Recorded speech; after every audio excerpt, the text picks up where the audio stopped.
Yo, what's up, everybody? How's it going? This is where we left off last time. I guess I should read the chat. What's up, Deluxe Gaming? What's up, Jesse Garcia? What's up, Double H? What's up, Sir Benzalot? What's up, Nightbot? Hey, everybody, how's it going? This is where we left off last time, working on the cart. I actually re-imported the fist from my assets so I can have the UVs correct. What's up, Stephanie Rodriguez? Happy Sunday to you, too. Also, sorry I'm late, guys. I was going to start earlier this afternoon, but, I was out late last night with friends for Halloween doing, over 21-year-old activities, and this morning I ordered an XL pizza, and I've been sleeping most of the day since, so... let's start some music too. Oh wow, that button also works in Blender. Weird. I was just gonna start music. Oh, what's up, Xander Miles? How's it going? So, this is where we left off. We're in the middle of texturing it, so let's finish that. Except I re-imported the mesh here, so I can import the normal maps. So, for those of you who aren't familiar with game design lingo, a normal map is a texture file on a 3D object that makes it look bumpy when it's not. Also, I did hear about the glitch in Fortnite. I'm a little bit upset that I missed out on that.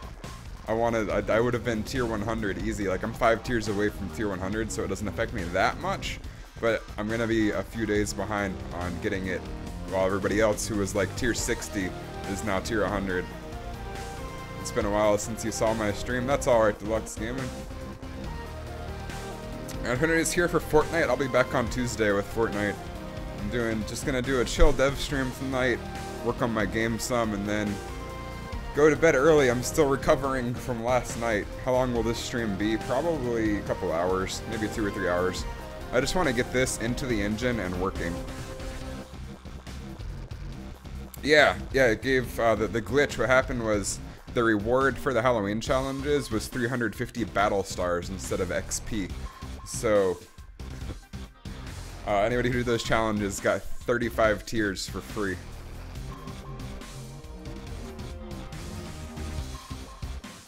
You're going to the haunt in Great America? I don't know what that is. Anyway, let's grab a normal map. And what's cool is we can add a new fill layer. Yeah, and then under its properties, we can make it only affect the normal map. And then I can just drag in the normal map that I have. They fixed the glitch this morning, Jesse Garcia, but everybody who got the free tiers gets to keep them, which a lot of people are complaining about like crazy. It's hilarious. It's a really funny situation. Oh man, where did I put that? Game design, punch bomb, assets, fists, boxing gloves, textures. Oh, there we are. That's what a normal map looks like.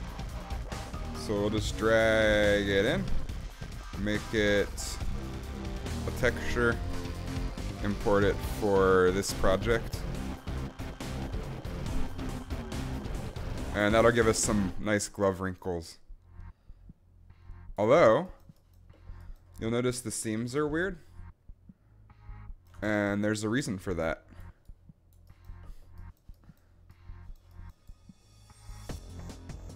The reason is the green channel needs to be flipped. So I'm going to open up Photoshop. Because DirectX and OpenGL are different. I don't remember which one this is using. It's either OpenGL or DirectX. I think this is DirectX. But there's another Fortnite glitch. If you press Alt F4 when you're top 2 and you get 0 ping and then 2K FPS. Oh, that's funny, Sir Benzalot. Anybody who's used a computer for more than 2 days knows that Alt F4 just closes your application, though.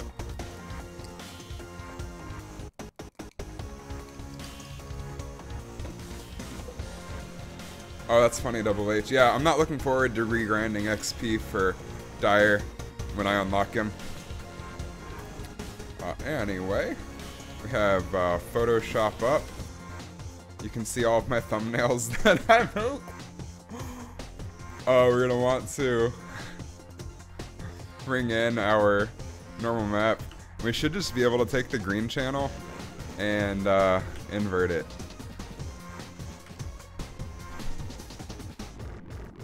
And then save it. Bring it back in.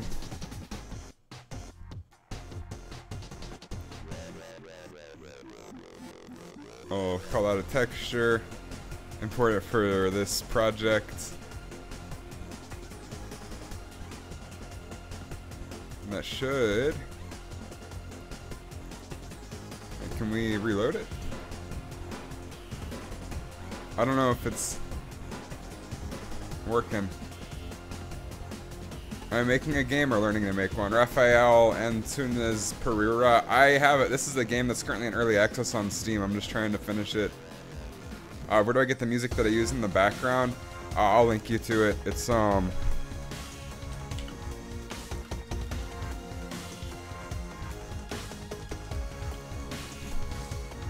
Digital Juice is like $10 a month for unlimited access to their royalty-free library of stuff.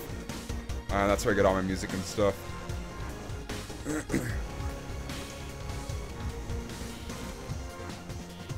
Okay. Uh-oh. Wait, did I?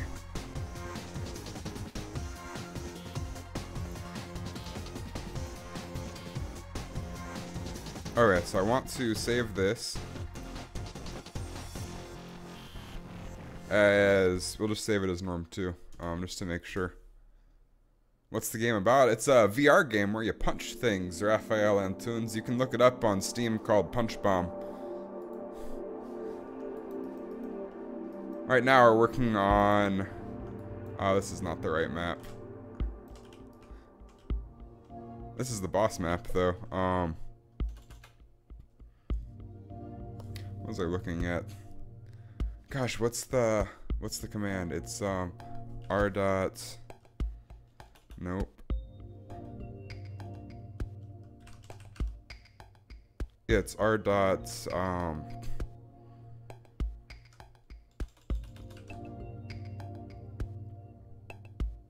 post? No. I don't remember what the filter is. I know I have it enabled under the level blueprint, I think. r.tonemapperfilm 0. Yeah.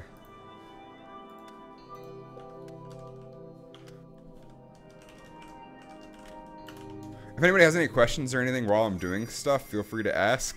Otherwise, I'm just going to work on the game. What r.tonemapperfilm does in Unreal is it takes the colors of your game and maps them to a more realistic film sort of color set. But I developed the game originally without the tone mapper, so I always turn it off whenever I boot up Unreal. So you get a little bit brighter, happier colors. The film are more desaturated, more gritty. But I'm on the wrong map anyway. I just wanted to show the game. Anyway, I need to fix the seam here, and I'm trying to figure out. I think it's the DirectX to OpenGL normals.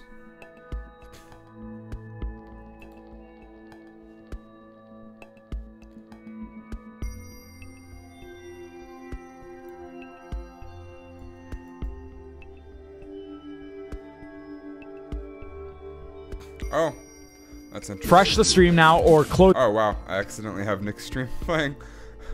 Anyway, so what we can do apparently is add a filter. We can add levels.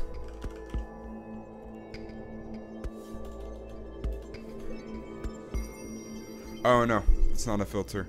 I'm sort of just gonna, I'm out of it tonight, so I'm just gonna sort of stumble through this. We want to affect the normal map. We want to affect only green, and we will invert it. Okay, so the seam is still there, but it looks much better. Oh no, the seam is basically gone. Yeah, so that's converting normals from OpenGL to DirectX. No, I had Nick stream up because I was watching it before I started streaming. And so this is the difference. You get all these weird, nasty texture seams if you don't do this. But if you do invert it. Because coming out of I don't remember if it's ZBrush that uses DirectX or OpenGL, or if this is DirectX or OpenGL, but they're the opposite. So if you ever get weird seams on your normal map like that, it's because of that. Yeah, so that's the fist textures. Cool. One more thing we need to add to the cart before we animate this and bring it into Unreal is buttons for the user to press. So, when you're playing a VR game, you have VR controllers, and these have buttons on them. For commands in the game, you can have people use the buttons to press. I find it makes for a much more intuitive interface if you put physical buttons in the game to press that you have to actually reach out and touch. It's much more interactive. So, rather than having them press something on the controller, I'd rather put physical buttons in the game. Will I be streaming at 6 on Tuesday? Yes. Yes, I will, Jesse Garcia. And I'll be streaming Fortnite on Tuesday. I just have to dedicate at least one day a week to my game so I can get it done. What's up, Kinsey? How's it going? So, what do we want these buttons to look like? I am thinking we want them to look like, you know, just like a traditional big shiny rubber button that you can press. A good way to make that is to start with a button. There's this great add-on that I use called Hard Ops, which I'll demonstrate what that does. At any time with Hard Ops, you can just hit Q and then C to C-sharpen it, which makes it beveled. So you get like these nice curved edges, and it's really easy to control how much you want that bevel. It does other stuff too. Like you can take cube, for instance, and that can just be like Q, C/, and that'll cut pieces out. I don't. It's like a quality of life update. You can do all of this without it, but it's a plugin that is well worth the $15 in my opinion because it makes life a lot easier. Anyway, this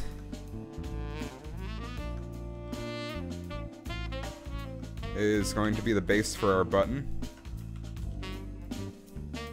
Then we'll make it like a nice big squishy button. Which I realize this is just a cylinder right now. But watch this magic. We'll inset this, which is the I key. We will extrude it out. Oh my goodness, we have a button. But I think that's kind of a boring button. Also, we want these to be separate.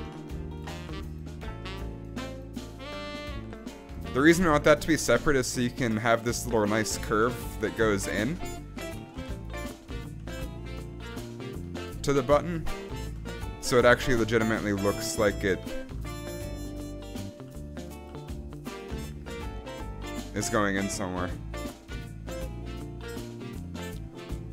You might be on stream around 7:30. I'll still be streaming tonight. Yeah, definitely. And then to make this even look cooler and more cartoony, we can add some divisions to it and make it nice and curved.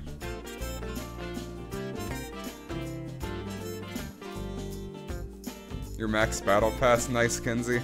I missed it. I was asleep. No, I wasn't asleep. I was playing around noon, but I didn't do all the challenges. I played a little bit around noon while I was waiting for my pizza to show up. Then I ate pizza and watched Netflix all day. Or Amazon Prime all day.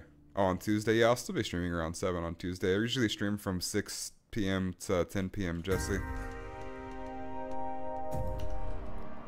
Yeah, so just adding that nice subtle curve makes it look much more pleasant, makes it look a lot cartoonier. I think we can add a bit of a bigger bevel here, too.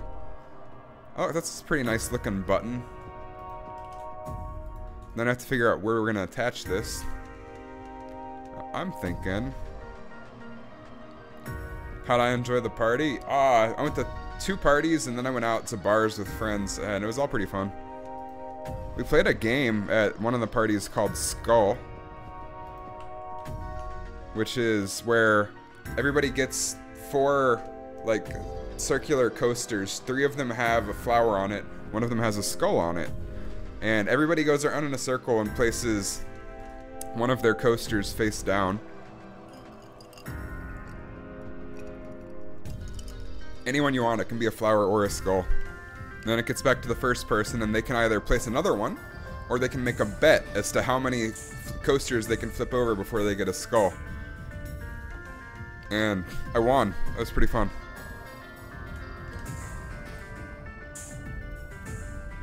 So now we have our button. We can mount this somewhere. Let's just put it like right here by the screen.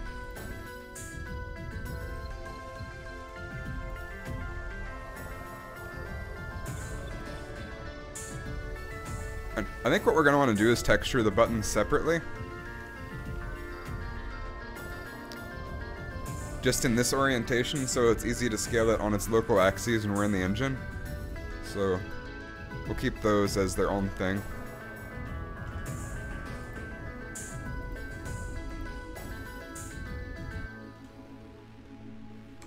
Wait, are the Fortnite locations based off of real life locations? And I saw your message about he died and you got the win. Nice, Kinsey.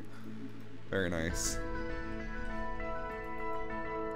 Okay, so go ahead, and we don't need that big of a bevel on this. We can turn that down to 2 vertices, apply that. This one, we want to keep the 3 vertices, I think. Maybe even up it to 4. And then we want to get rid of the sharp edge. That looks pretty nice.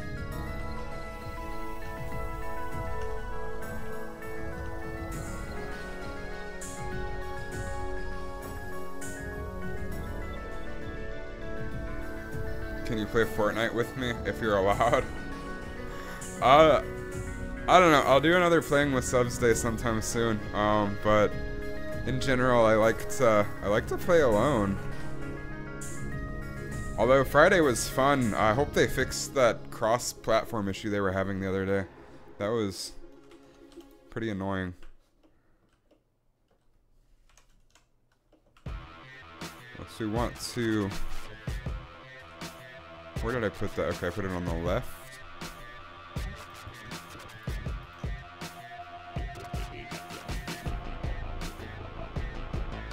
That's weird.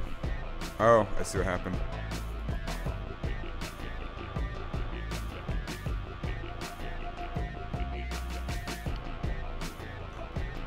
Oh, I see why it's doing that. This is because this is scaled in. It's not straight down. It's at a slant. That's why it unwrapped weird like that.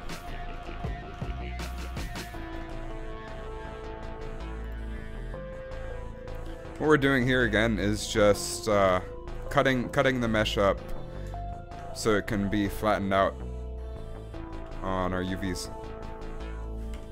And while these are nice and not deformed, what's wiser to do sometimes is to flatten them out yourself.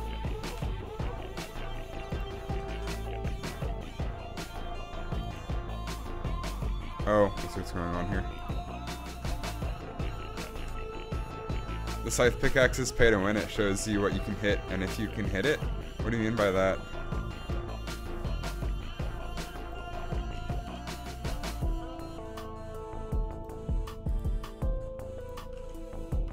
There we go.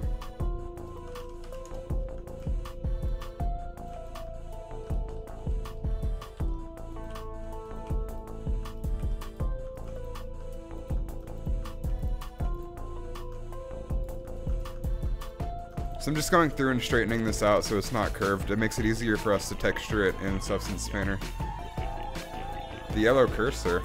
I literally have no idea what you're talking about, cool dude Kenzie.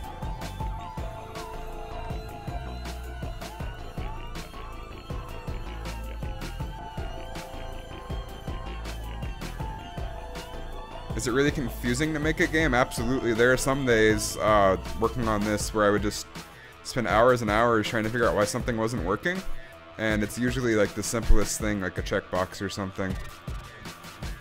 I realize UV unwrapping like this is probably pretty boring to watch, but it has to be done. It's a necessity to texturing stuff in a game.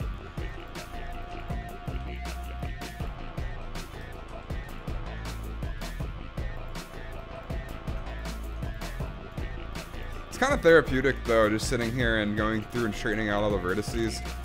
It's kind of nice. feels like relaxing. It's extremely confusing to make a game though. There's a lot of problem solving you have to do. And you see people online asking for tutorials and stuff on how to do specific things, but there are like hundreds of ways to do any specific thing you want to do. So like, you just have to sort of figure it all out for yourself. Alright, so this is gonna be problematic. So, on a UV map like this, I guess I point up, I have to look at my thing. Like this. There we go. The idea, so though this grid is your image, this is your texture image, and the idea in a UV map is to get all of this stuff to fit as big as it can on there, because let's say you have an image that's 2K textured, 2048 pixels by 2048 pixels. If this circle is this small, that's only like maybe 50 or 60 pixels that you're getting of detail on that part of the model. If it's this big, you're getting 2,000 pixels of detail on that part of the model, so you get a lot more detail from the same size texture image. So you want all of the pieces of your object to be as big as you can get them. And unless it's not really visible. Like the underside of the button, nobody's gonna be looking at that, so we can make that a lot smaller relative to the other pieces. And that'll give the other pieces more breathing room to be bigger. But what's problematic here is this is already at its maximum width. It stretches all the way across. So we're gonna fix that by cutting it in half. And we'll do the same for the other pieces. Yeah, so now... Uh-oh. Oh, we're gonna have to reflatten stuff out if we do this. That's okay. That's just part of life. So now it's half as wide. How long did it take me to learn all this? I've been doing this stuff for...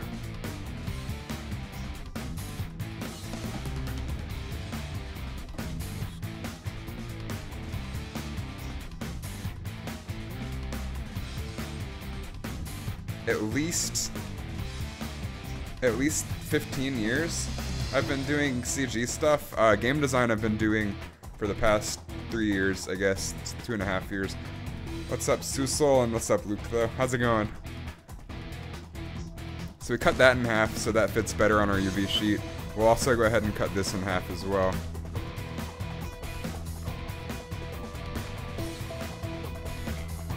So now that stuff will fit much nicer. We'll do the exact same thing for this as well. So now we can get our islands much bigger on the sheet, so they'll have more pixels for each part of the model, which means more detail overall.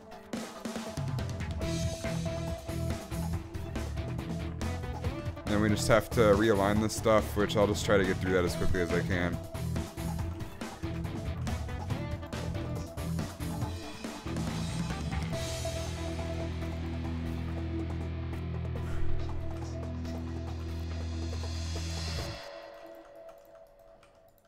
Missed one.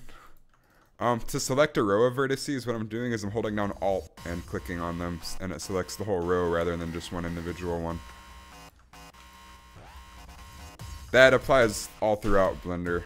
If you want to select an entire loop of edges, vertices, faces, whatever. How many wins I got in Fortnite or in Blender? In Fortnite, 226. I was looking that up this morning actually, because I was curious.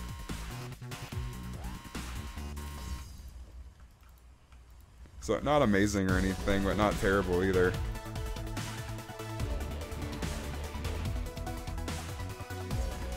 In Blender, I don't know if there's such thing as winning. Definitely such thing as losing, though.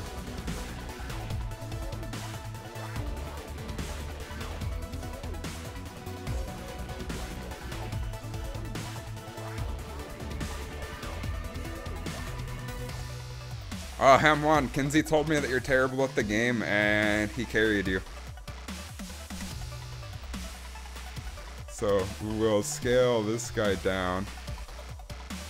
And then we'll go ahead and do our shot packer to see what it comes up with. What this does is it takes all of your faces and it packs them.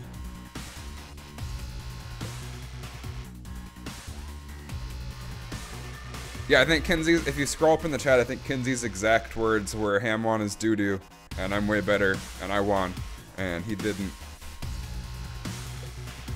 And I'm just starting drama here, I'm a complete liar. He did say he carried you, though.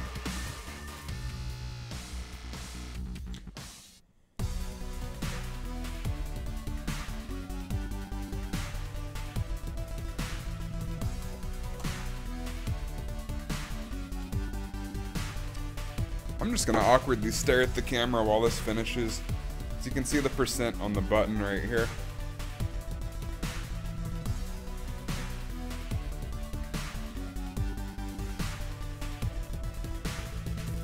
That's the 33%, not bad, we're getting there.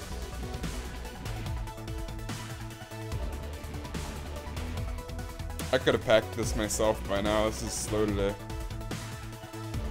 What season did I start in? Season 1, Luke.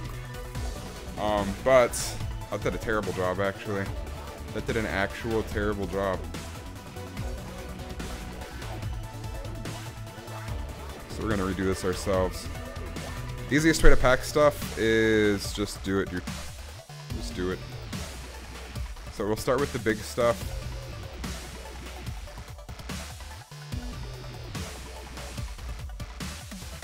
Ever considered doing a text-based adventure instead? That's actually harder in my opinion. So you have to think of all the different outcomes and paths that people can take. The art is the easy and fun part. The programming is the difficult part.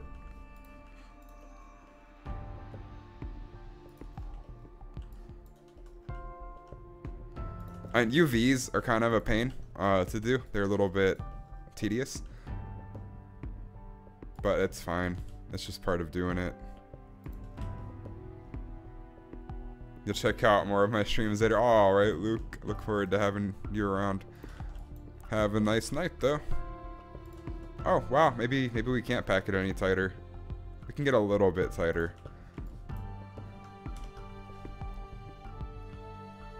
So then we can take all of this, put our cursor at the lower left corner, and scale it up. And now we get a little bit more pixel detail per thing. Yeah, I've been playing since season 1, but I bush camped for the first 3 seasons. I don't want anybody to like think I'm super amazing at the game or anything. I'm definitely not. What's up, Izzy E? How's it going? I'm just trying to get this UV map packed as well as I can. It's a little complicated. And it's a small button, so it doesn't matter that I pack it that well. But I might as well take advantage of the texture space if I can. What am I working on? I'm working on my game, Uggles. Right now I'm working on a button. It's like a push button for the character to press.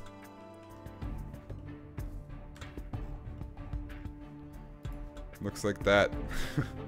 Really simple, but it's gonna attach to the cart, which looks like did I hide stuff? No. Oh, there it is. Which looks like this.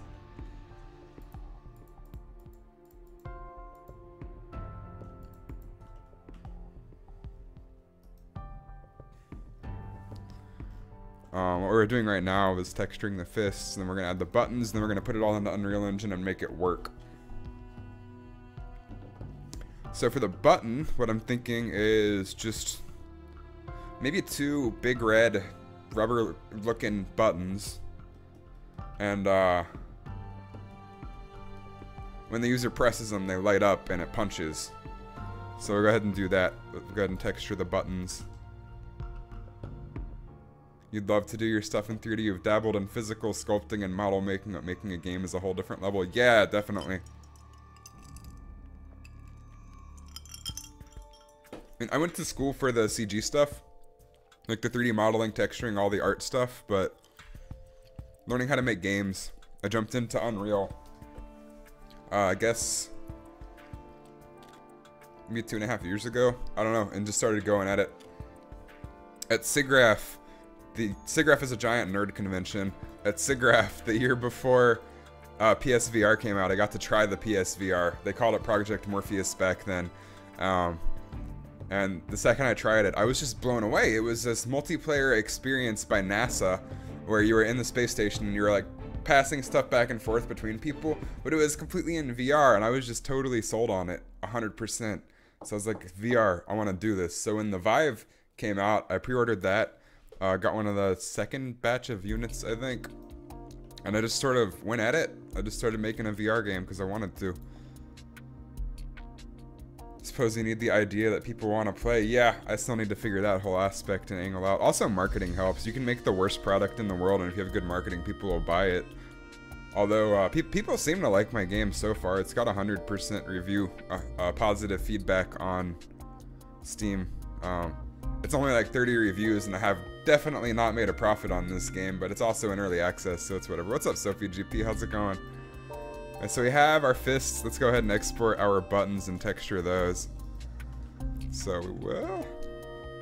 I'll make it big, just so it's easier to work with. And we want this all to export and texture as one object. But also, let's make sure when you're doing a cylindrical object, you want everything to line up properly. And what I mean by that is, so this is. Yeah, what I mean by that is, this is that half of the cylinder, that's that half. We want the top row and the top row to match up, and right now they do not. See how this is rotated 180 degrees from that one? That's gonna make texturing a pain. It's just a quality of life improvement, but it's a lot nicer to work with it if they're oriented the same way. Does my game show in the main page of Steam? No. I have a Steam page for it. I should put an advertisement. Yeah, I'm gonna do marketing and stuff for the game once I finish it and get it out of early access. Since I haven't been able to work on it much since the heart surgery, like I haven't been marketing it a lot or anything. But I'm gonna do Facebook marketing and stuff like that once I get it out of early access. So then we want to make sure these line up the same way as well. We want to make sure the top matches and the top matches. See, these got rotated 180 degrees. So this is the bottom, this is the top. So we want to rotate this 180. So now that's on top and that's on top. And that is exactly what we want. Same thing, or actually gonna also group these better. Let's move you up here. We want all the same ones to be grouped together. What's up, Damon? How's it going, by the way? Oh, and hey, Sir Benzalot, you haven't missed a lot. Am I streaming Fortnite later? Not tonight. I'll stream Fortnite again on Tuesday. But my off days are probably going to switch to Wednesday soon, because I'm switching from acting class to improv class on Wednesdays. That'll probably take effect the first week of November, that's like a week away. So that's on top, bottom. We need to reorientate this one. This is just nerd stuff. Nobody has to watch it. I just have to get my game done, and I figure I'm gonna stream it if I'm gonna be working on it. Somebody might find value in what I'm doing. I feel like there's an audience for everything. The size of that audience is different from skill set to skill set. And if I keep my channel fragmented like this with different kinds of streams, it's going to draw on different audiences for each one for sure. Just have to find those audiences.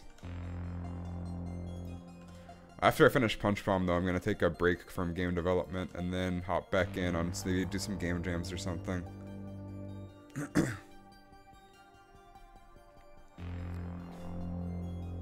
The song is my... Yeah, this is the starting soon song. Alright. Now that we have that all orientated properly, we can export our button. We just hit File, Export. Yeah, File, Export, FBX. And we'll do transport underscore button. Make a better version of Fortnite. Man, oh man, I wish I had the funding and team to do that. We are going to orient this with this guy right here. just so we can texture them both at the same time. So what I'm thinking is the buttons can be situated maybe below, like this. Oh, I probably should have had the foresight for that. It's not as tall.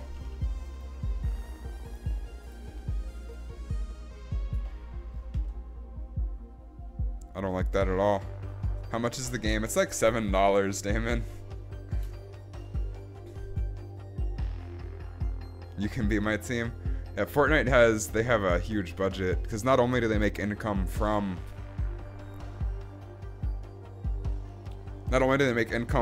selling skins and stuff, they make income from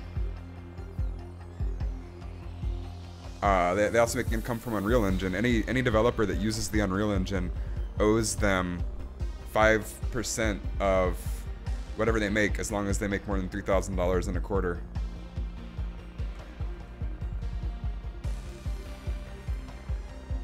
I think I went about this the wrong way. I don't think the circular buttons are gonna work that well. This is what it's all about, though. It's all about problem solving. You do one thing one way, and then you realize, wow, that looks really stupid. I'm gonna redo it. I want to get this into the engine tonight, so I need to hurry up, I guess. Marketing and stuff is so hard. Even if you do market it, it's hard to make something that people actually want. You have to figure out what people want. You'd think it was a drum kit setup. Oh my goodness, that's out of my wheelhouse. Here, let's hide this for now. And let's take the screen and bring it.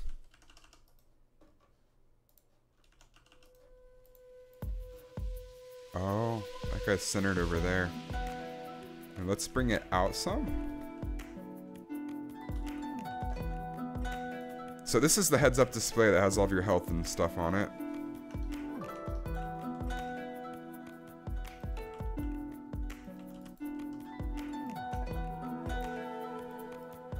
All I'm doing here is changing the scaling point, so now it scales on the 3D cursor rather than on the object center. And the reason I'm doing that is so I can get it centered on the cylinder so it stays properly orientated. I do not know how drum sets are set up, Xander Miles. I could look it up, I guess. What I'm thinking right now, though, is take the screen and put a button on either side of it. I make them like half circles. You'll be on my dev team for 120 an hour, as if I had that much money. I wish I had that much money. That's the virtual rock star. So the screen needs to stay visible with all of the data on it, which we're gonna have to reorganize. What's up? Batman sucks. Why does Batman suck? It's a funny name, though. So we're gonna take this screen.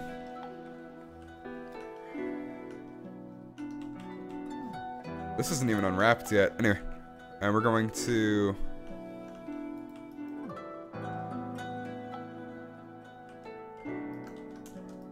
copy that part of it.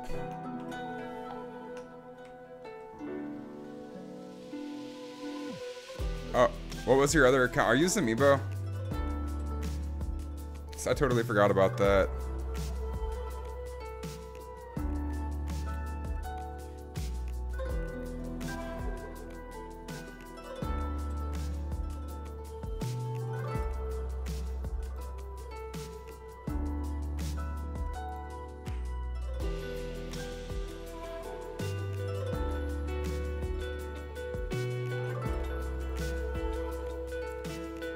I promised you I would unban you. You've been good.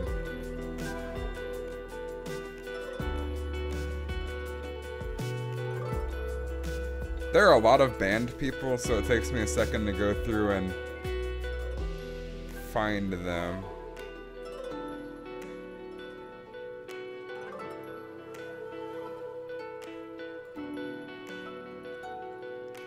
What is the game? KC Gaming, it's a game where you punch things.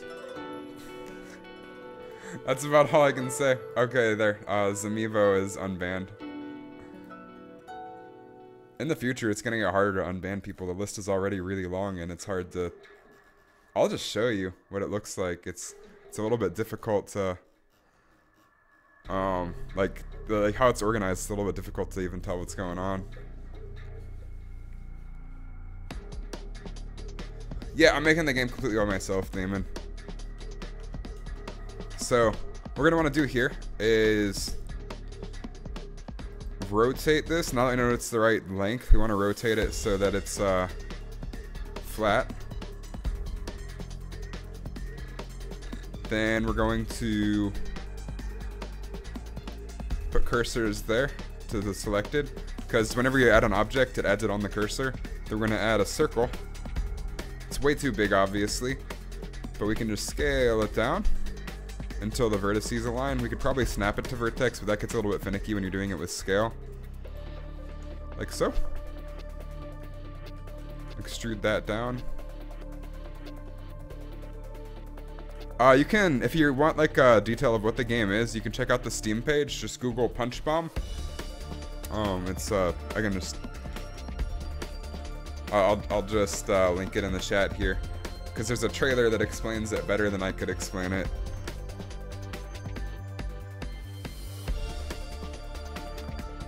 So for anybody curious, that is the game.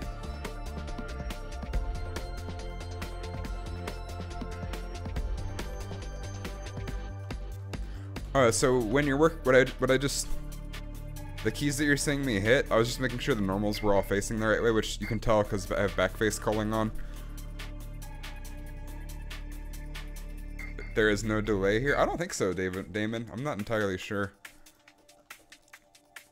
You wanted to stop and say hi? Oh, appreciate that, Yahoo. Hope you have a good night, though. Okay, so this gives us like a half circle.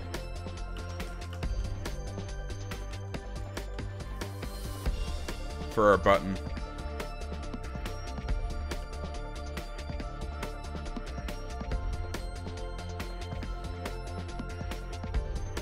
I think that'll work nicely.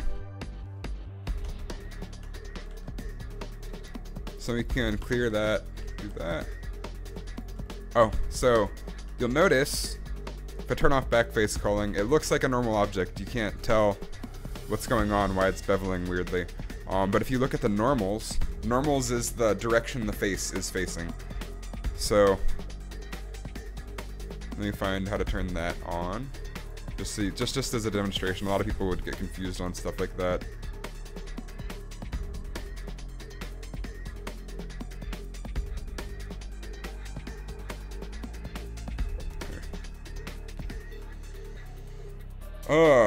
Where is it? I don't even know where that option is because I never have it on.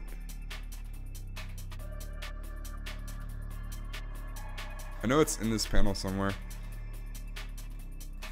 Oh no. Oh, I'm losing my touch in Blender, even though I do this every day of my life. I thought normals were right here.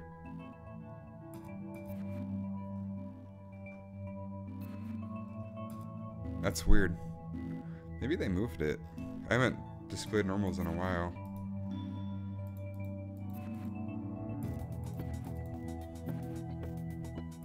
They must have moved it. It is a gaming channel, Gassam Alkir. I just also stream game development. Anyway, so the normals on these faces... Oh, there it is. You can see what direction the face is facing. So you can see that this face is facing inwards, so we need to flip that out, which is what Control N does. It flips everything so it's outward facing. So now if we show the beveling again, we won't get the weird issue that we were having when it was flipped inward. We want the bevel to match the screen, so it feels like it fits together. How did I learn to use this software? Lots of trial and error and lots of tutorials and guides and stuff online. like the lighting to not be completely 100% weird. Okay, so that, I think, let's see, 7 millimeters.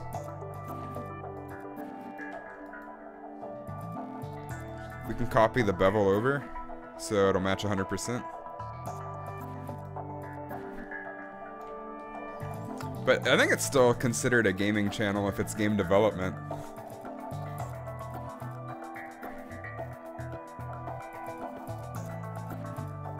So then we can make our button based on this by insetting, duplicating that, but also extruding downward.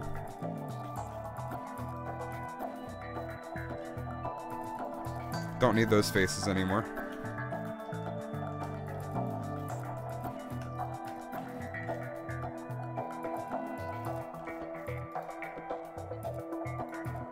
Hey, it's a button, kind of.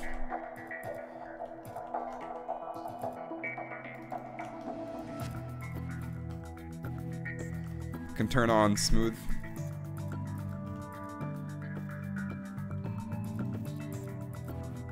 I just like having that taper. It makes it look so much more pleasant, like to hit.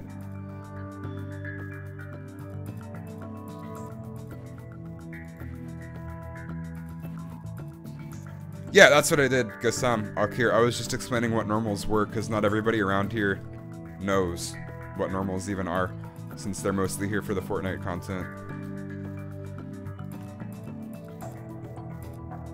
No Fortnite tonight, Logan. Maybe off stream, but yeah, I'm working on my game tonight. For the button, we don't need the bottom faces, that's just extra geometry. I also want this to be much more curved and pleasing. Which we can fix that in a second. Yeah, to fix that we can just delete the edge loop. When am I putting it out? It's already in early access, KC Gaming. Anybody can buy it on Steam. Oh wait, no, we might not need it to do that. Let's check and make sure. Yeah, we definitely need to do that. Okay.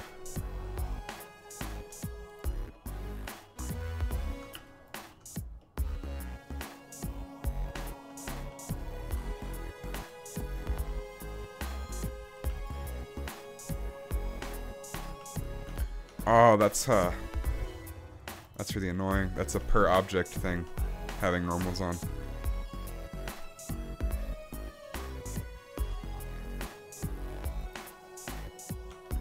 So apply the bevel there.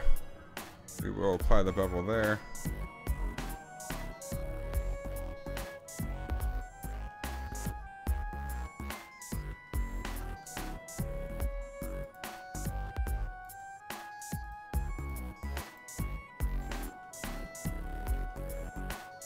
And just see what it looks like. We'll rotate it back for our purposes here in a second. I just want to see what this looks like.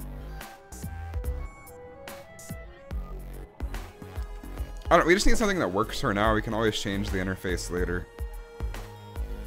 The functionality will be the same even if we change the look or feel of the interface.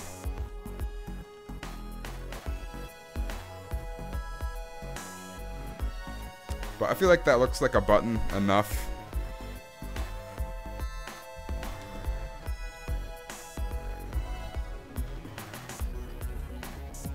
Of course, now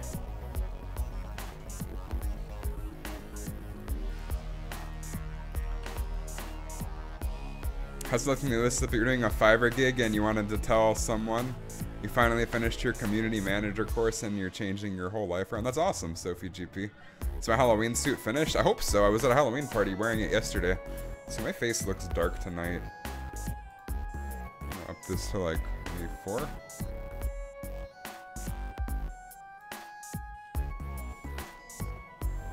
Dark and red.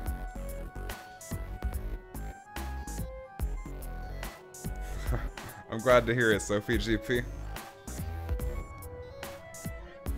That's really cool. Looks enough like a button to me.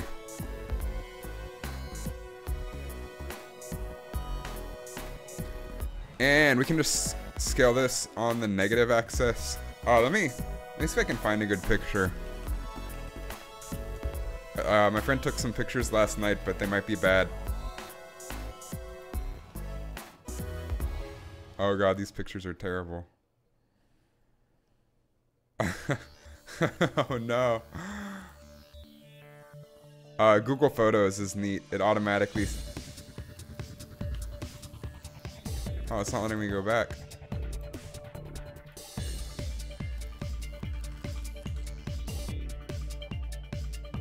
I'll show them in a second. I just have to find a good one.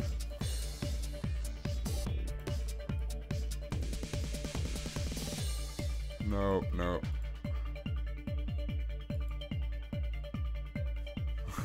So bad. So bad. Not the costume necessarily, but the picture.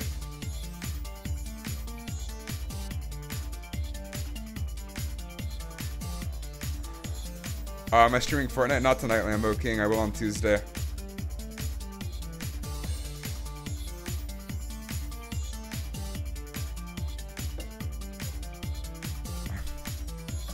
So, and there's stuff that I could add to make the costume better, but it sufficed. People recognized what it was.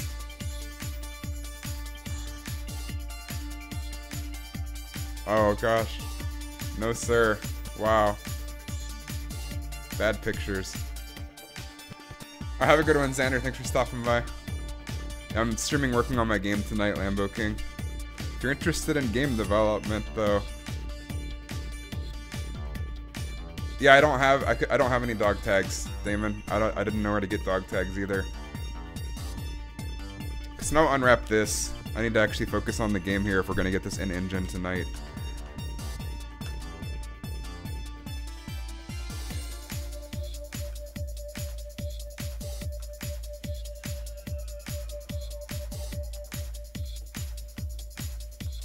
We can triangulate this.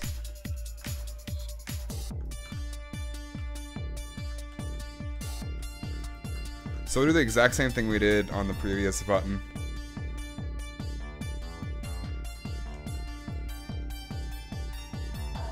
And then...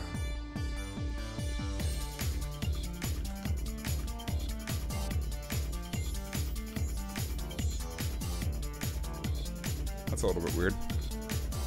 Wait, is this? Oh, those are overlapping.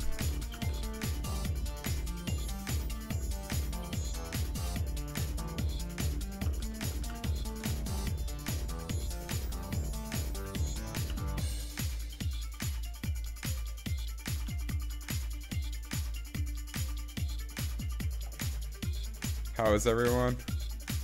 You love it, thanks. It was a fun costume. I'm probably gonna wear it again, maybe at work this week for our Halloween celebration at work.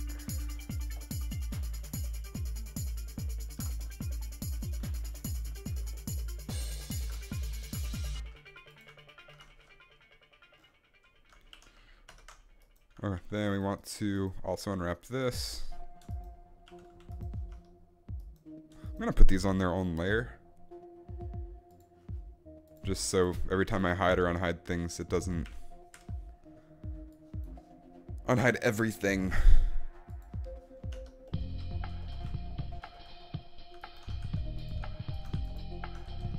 Wow, I hate how the menu was in a different spot there. Unwrap. The exact same thing we did on the last one. Nice.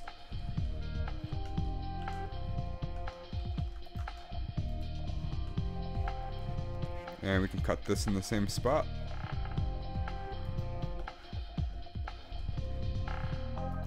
Actually, you can probably cut this right here.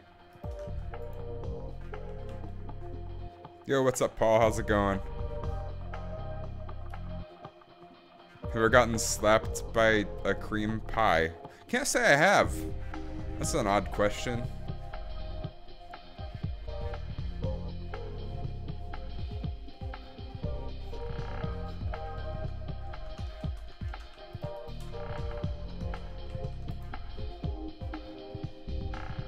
Alright, so then we can straighten these out.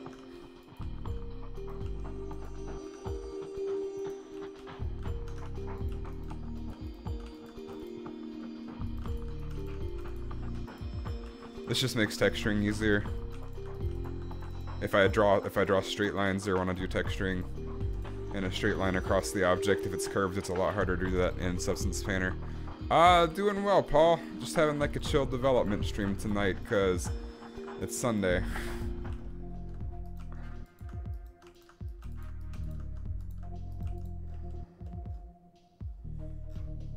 Then we can take all of this. Nobody's ever gonna see the bottom here.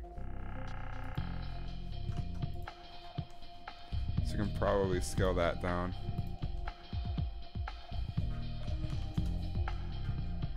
And hide it in there. And that'll give us more room for everything else.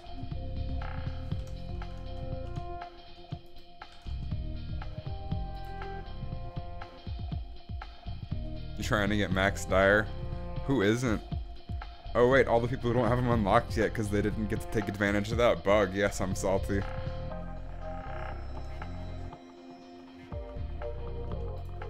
think I'm gonna put... I like to put all the rectangular stuff in the lower left corner.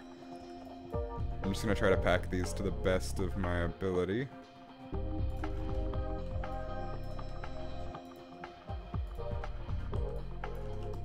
Biggest to smallest, so we'll start with the biggest on the bottom.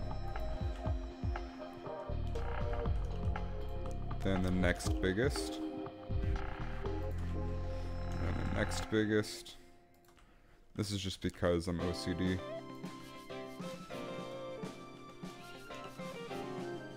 Like that.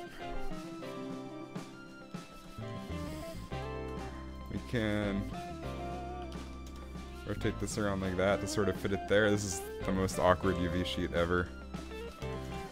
Doesn't really matter though, because aligning it, getting it all sorted like that helps us make it bigger on the sheet, which means more detail for our textures.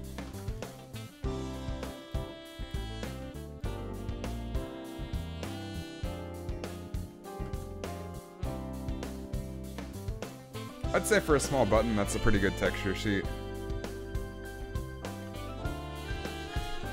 Like I said, there's not going to be any text on these buttons, so I can just flip it across and manage to only need to texture it once, and that saves on resources for the game in terms of file size.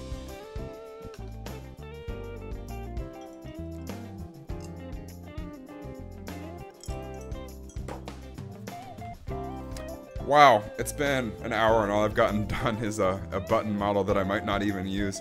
I am not using this time wisely.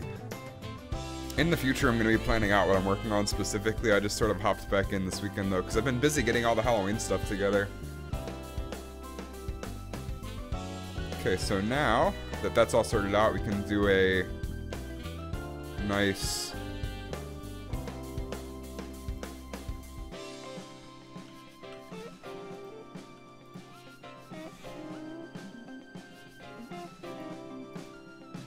Oh, accidentally hit it.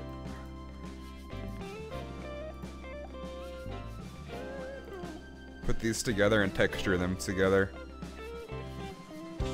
They're gonna be separate objects when we take them into the engine, but if we texture them together, then we can have this guy.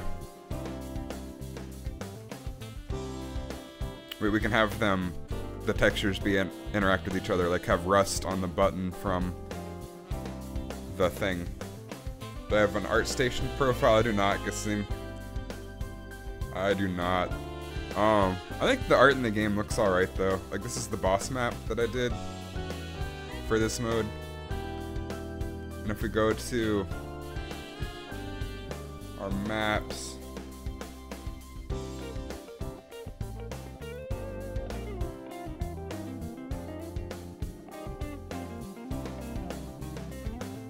and hit simulate.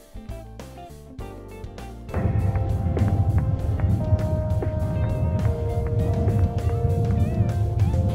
think it looks alright.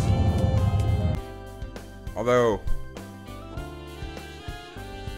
the Sim map generator, that's not the first zone, that's the second zone.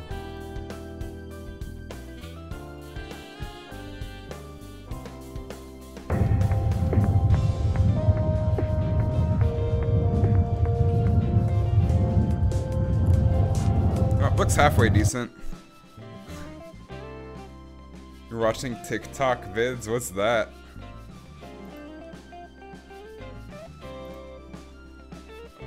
So I guess we will do both buttons then. Maybe what we'll do is put both buttons on the same texture sheet since they're gonna be small.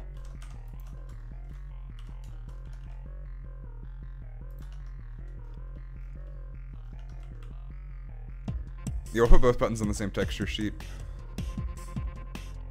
We could still just flip it around, but I think this will be better in the long run. Which means I need to straighten this stuff out again, which is a pain. I am so out of it tonight.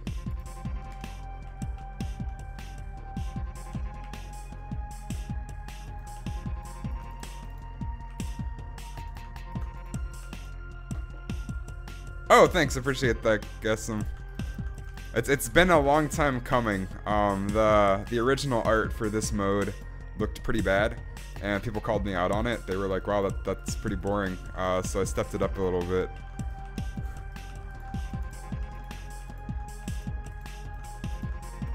But it's a procedurally generated mode, so I had to model everything in segments so that it can randomly choose a certain type of map segment to put together for the level at each particular interval.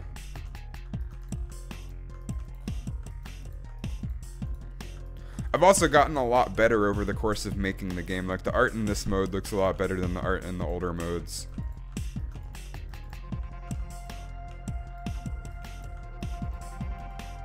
Like, the classic mode is kind of boring. If we go to...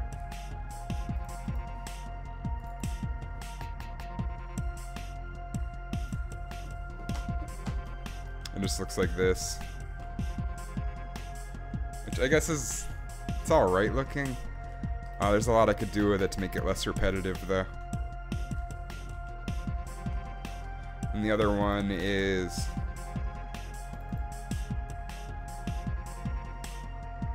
oh, Jesus. I don't remember what map is even the correct one anymore. Okay, it's not that one. How's the Halloween party? It was pretty fun, Raphael Reyes. Oh wow, looks like the streaming software is lagging while it's loading stuff. Oh, it's gonna have to compile shaders for this one.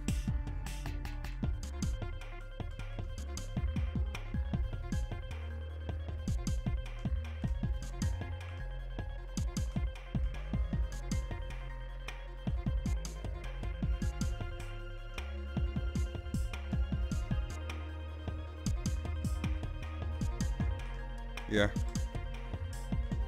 So I don't know. The new mode looks a lot better than the older ones.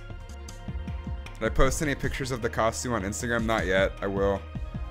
I was just showing some pictures though on stream.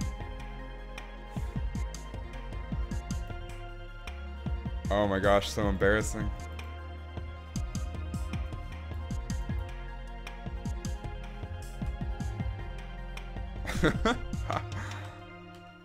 I'm a default. I'm missing a pocket here.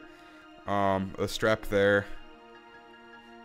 A pocket. These aren't cargo pants either, which there should be a pocket on my other side of the leg there. I'm missing the dog tags. There's a lot of stuff that I need to add to the costume to make it complete, but I think it's good enough for the purpose of Halloween. Oh, the home screen looks pretty good art-wise. Of course, this is gonna lag again since it's gonna take all my processing power to get to the...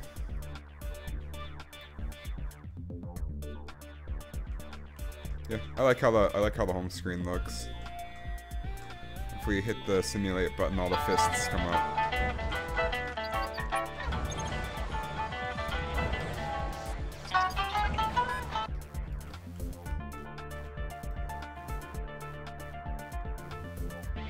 Anyway, what we're working on right now is Descend, or I think I'm gonna rename it to Transport instead of Descend, because you're not really descending anymore.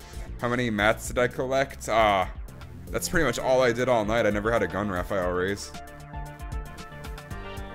So maximum mats.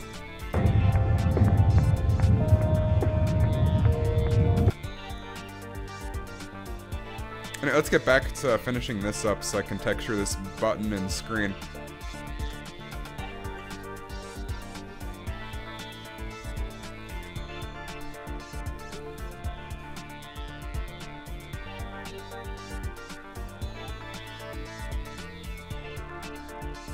Yeah, this looks alright. I think we can fit these into the smaller areas so we can take more advantage of the space for the objects that actually matter. The reason I'm doing this is because these are the undersides of the button. They need to be there in case somebody does move their head around to look at it. Since this is VR, I can't really control what people are looking at. But it's unimportant. Most people aren't going to be looking at the undersides of the buttons. That's why I'm making them smaller and everything else. Any new dates? No. They added Porta challenges in Playground? I didn't see that. I did not see that. So we'll take the bigger objects first. Next biggest.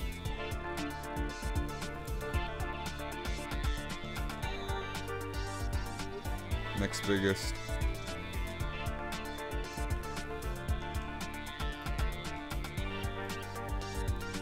Also, it's important to keep the things grouped together that fit together.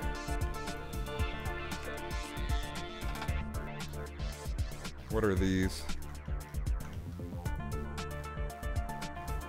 Oh, those are like interior faces. They don't even matter hardly. Oh, these will fit right here. Pretty well.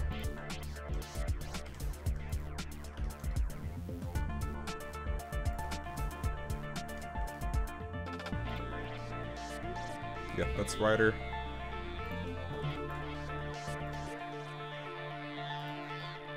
Then we have all of these, which I think we can fit one right here. Maybe move that down. This is a puzzle. This is always a puzzle.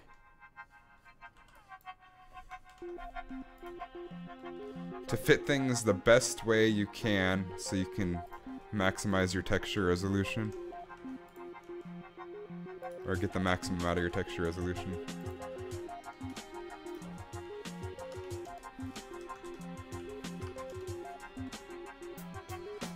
But no, no new dates, unfortunately. Bends a lot.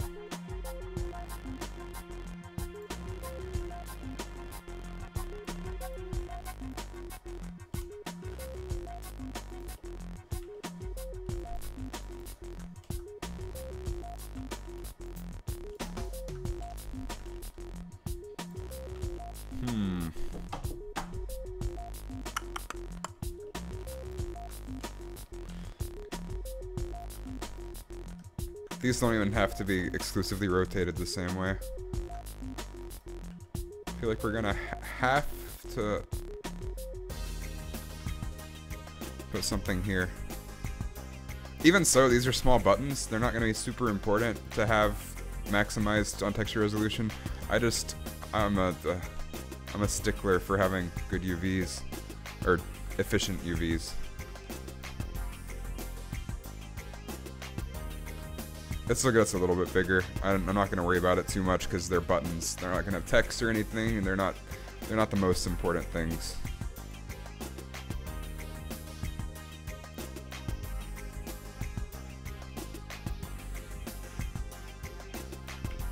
All right, and then let's see what the screen. And we'll call this material button buttons. No, that's a little bit too generic. Let's say transport buttons. Then we'll call this one transport screen. The reason I'm giving them separate materials is because when you take them into Substance Painter, the layers are split based on your material names.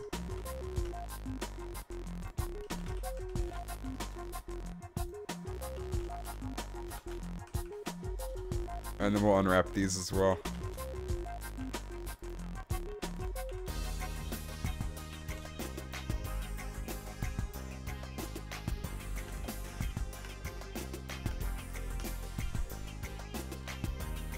Yeah. So We'll leave these beveled, but we're not going to bevel them. We're not going to waste subdivisions on them.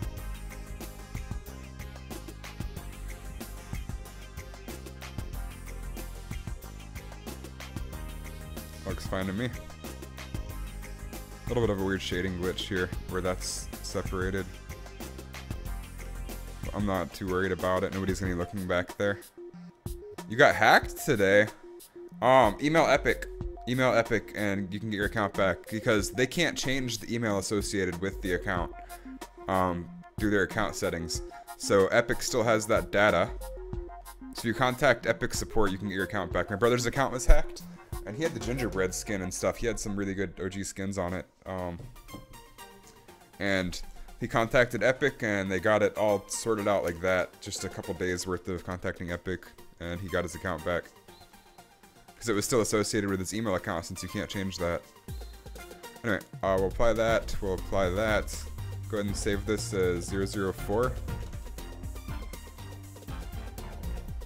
Go ahead and hit apply on that. Cut things up some.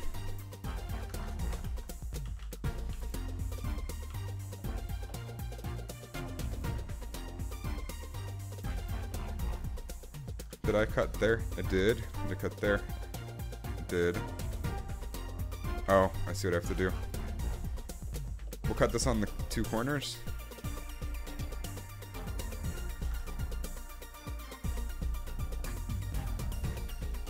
Hey, Benny, how's it going? This is the back, so it doesn't have to be quite so big.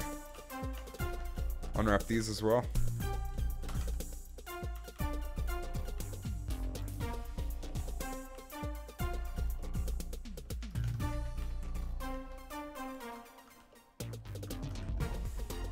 Pretty good. Long time no talk, to be honest. Yeah, that's true.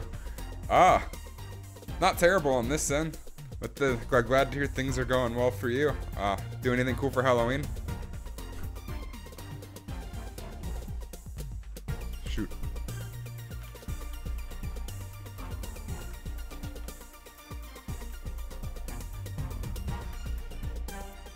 Oh, this is one of those good enough cases. We can even split this up more, since that's hidden.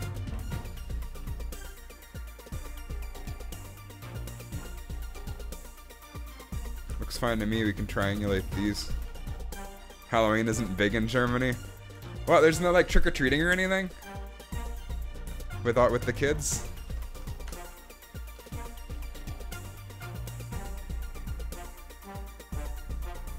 This we can scale like maybe 50%.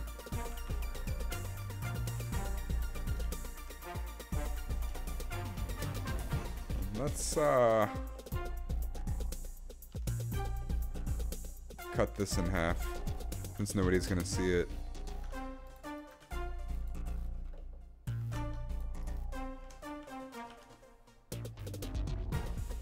Don't know how long it'll take for Epic support to get back to you. I've gotten mixed responses on that. Some people on Reddit have great experiences with Epic support. Some people have terrible experiences with Epic support. So let's hope that you get a good experience with them.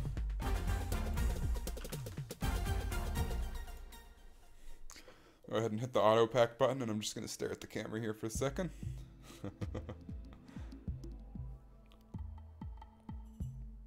Wow, no trick-or-treating or anything. That's insane. That's so weird to me. Halloween is so big in the US. So it's like, it's next to Christmas in terms of importance, maybe. Everybody loves Halloween here. Gets like its own shop sections and stuff at Walmart for costumes and candy. Can I play the game I'm making? Like right now? The best way to get an idea for that is to watch my video of me playing it. I can link that.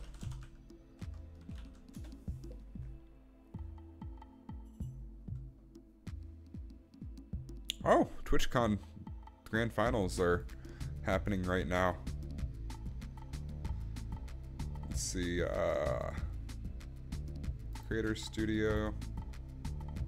Have been in any skirmish tournaments? No, I'm not good enough for that. Okay, that did a pretty good job packing it. You can see how much bigger this got. It's gonna take up way more pixels now. That's a pretty good pack. So then we can select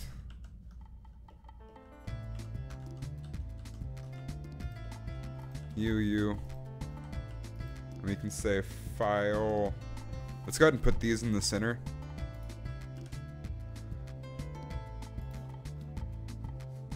File, export, FBX. So we transport underscore interface. Z up, mesh, selected objects only, geometry, smoothing set to face. Those are just settings that work. Those are the important ones that I mentioned. Oh, I need to link the video of gameplay.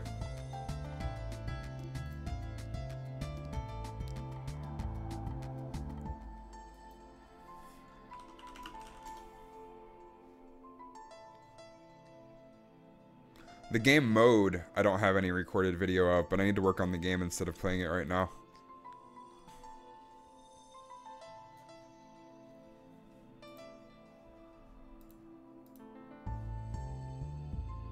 Hey everybody. Oh my goodness, my voice. That was me. So, KC Gaming, that is some gameplay footage of me playing the game in my apartment. So you can see me with the headset on and punching stuff, and that's a video. That's one of the game modes, at least. There are 3 game modes. Well, 3.5 or 2.5. I'm working on the 3rd. So now we can save this. This looks pretty decent to me. We can make a new project. We want the interface. Document resolution, we want 2048, 2K. PBR metallic rough, that's correct. Hit OK. Brings in our thing to the texturing software. Can rotate our lighting around to a more ideal location. Now we want to come over here to our settings and bake all mesh maps. What this does is it bakes in the curvature data, the normals data, all that stuff, so that it knows, so the smart materials will know where the edges are. So if you want to add rust just to the edges of the object, baking this will allow you to do that.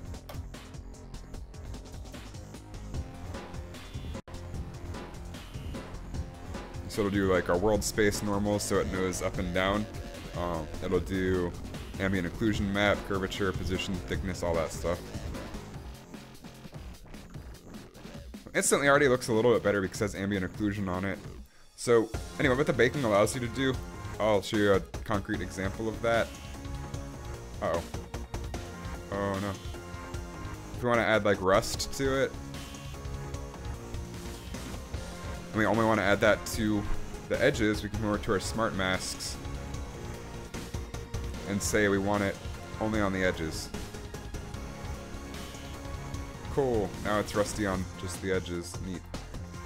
Obviously that looks terrible and you'd want to adjust it, but we're not even adding rust.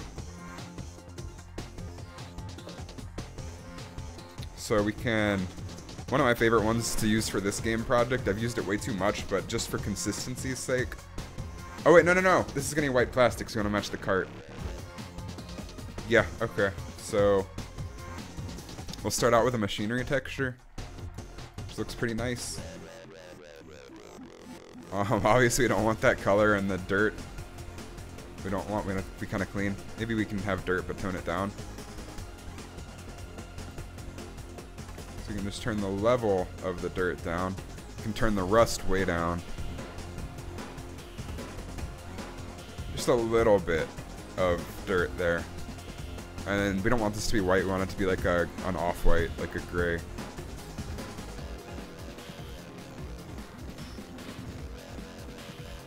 And the button, I'm thinking like, but what do you guys think? Blue or red buttons? Like a rubber button for sure. So we want to add a black mask to this and only have it on this object.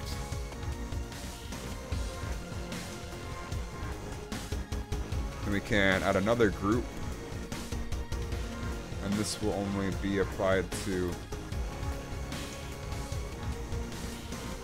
the two buttons.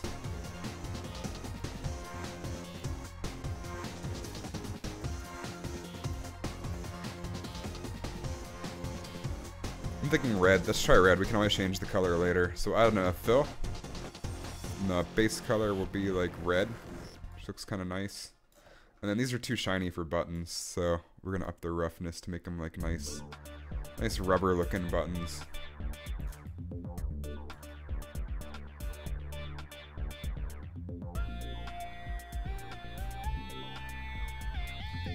Looks pretty good. I think the rust on this is still too high.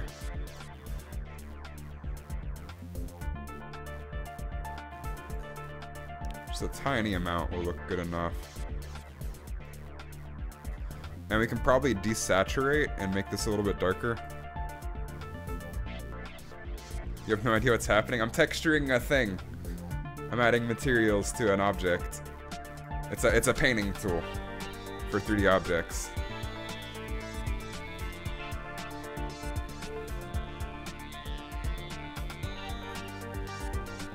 So what we're working on, Mike Wazowski, is this cart right here.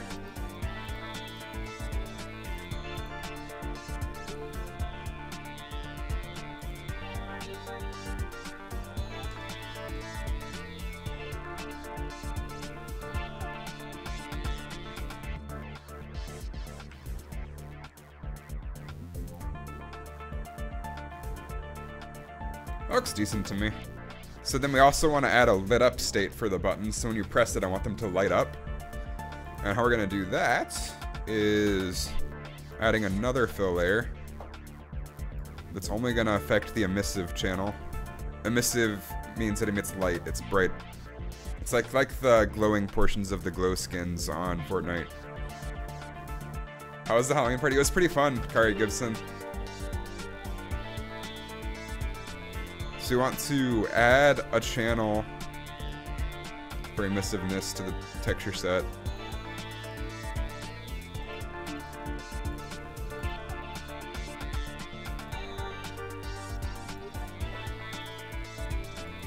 Okay, so then what we can do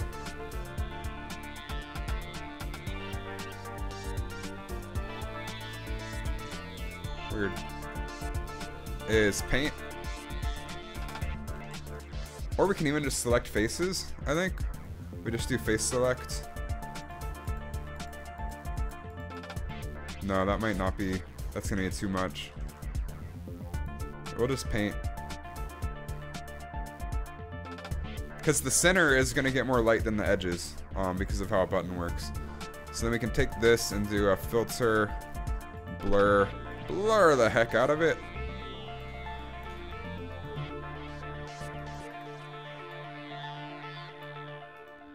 Let's make that black again. Add the filter. We'll have it blur while we're drawing it, so we can have a better idea of what it's gonna look like. You watched the game I linked? It's nice. Thanks. Thanks, I appreciate that. So normally I would do this on my other monitor. My other monitor is a Cintiq, which means it's I can draw on it with a pen. But this isn't easy enough. This is a trivial enough task. Ooh, okay, that's problematic. Yes, it is. That's because of the texture seam. Might want to unwrap that differently. Granted, we really only need the top to be emissive because the button is going to press in when you hit it.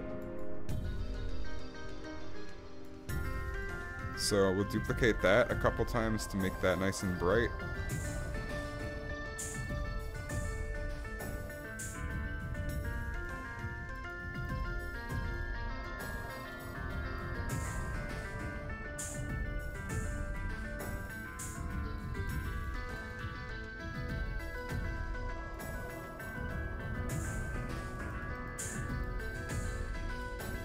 I think we can make that even brighter.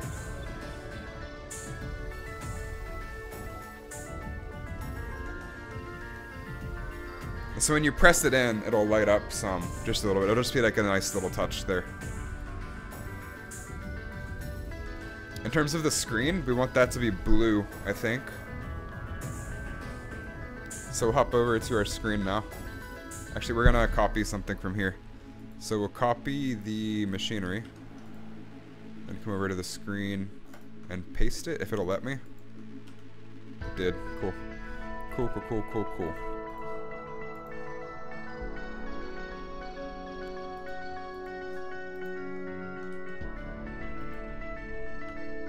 Oh. I didn't cut that, did I? Fortnite, not tonight, Joe6.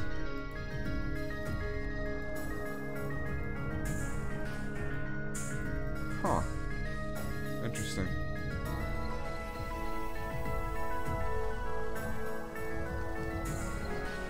Since I didn't cut that in Blender, I'm not going to worry about it too much. I'm just going to manually do this instead of re-importing.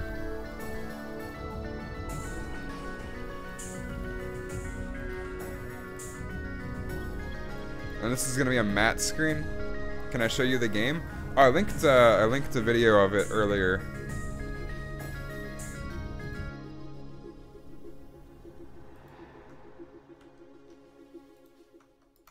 Here's what the game looks like. Uh-oh. Oh, I just left the dashboard. Uh-oh. Okay, I'm back. That's one of the game modes. There are 3 game modes. The current one is procedurally generated and looks like this.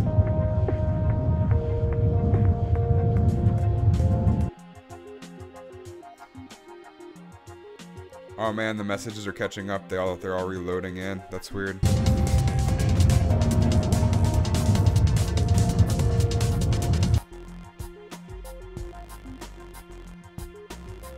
That's weird. If you're typing a message, I'm not going to see it for a second. They're all reloading in. It's weird on the dashboard right now. Screen needs to be its own thing. We'll just make it like a fill. And we'll have it be blue.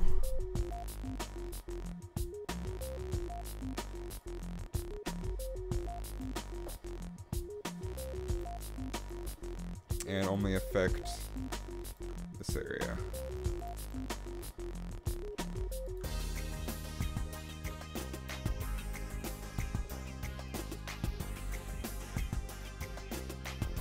And then we'll make it look like it's sort of a little bit like of a deteriorated sort of screen. Maybe it's grown a little bit of dirt and grime and dust or whatever over the years. First things first, we want to make it rougher. So, how game materials work, for anybody that's curious, is current game engines use PBR, which is physically based materials. I don't know what the R actually stands for, PBR textures, though. What does the acronym actually stand for? I don't know, but it stands for physically based, and physically based rendering. Duh. Wow, I'm dumb. How it works is essentially any object in the real world, its materials or texture or what it's made of can be described by just a few properties. How rough is it? Is it rough or smooth? Is it metallic or not? How metallic is it? And then what color is it? You wish you could make games like me? Oh, I wish I could make games well too. But anybody can. You just download Unreal Engine and start going at it. Honestly. Uh-oh. Oh, that's a little bit weird. Oh, okay. I see what went on here.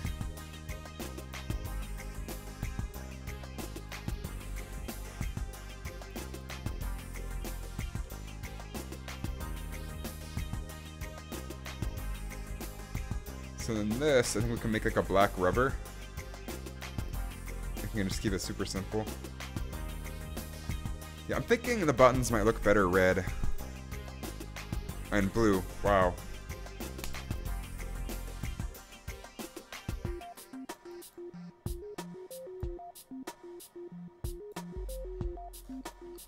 We'll try blue buttons, and then the emissive also make blue.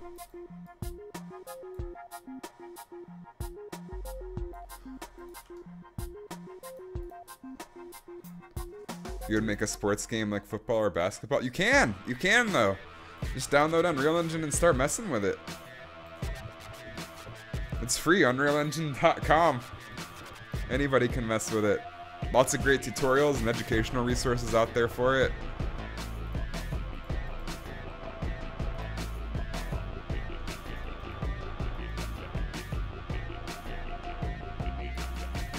So for the screen, I'm gonna duplicate this and add like a darker blue.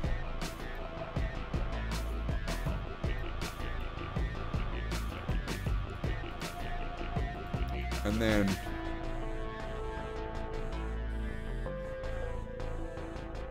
we'll put this in a group. Copy the mask. Paste into mask. So then we can delete these masks. And this one we can do based on occlusion. Or dirt, maybe?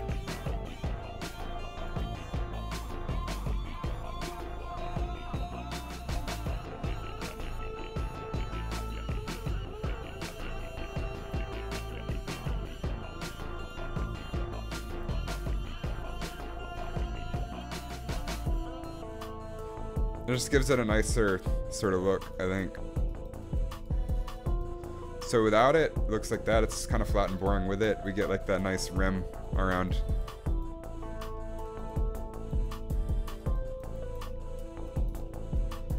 Then we can do similar thing for our rubber buttons. We can make them look like they have a little bit of dirt accumulated.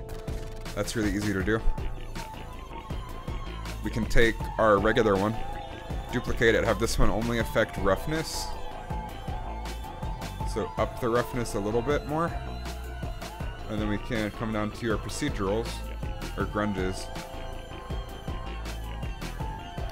Pick one that looks alright. Maybe this one.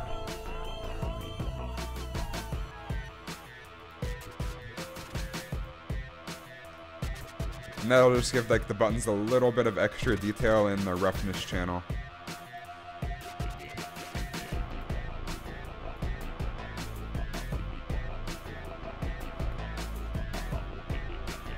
Yeah, that's pretty cool. What's up, LLMVRLL215? How's it going? So now, back to our screen, we needed to do the black rubber.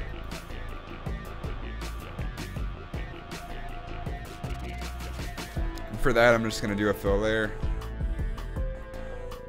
Give it a black mask.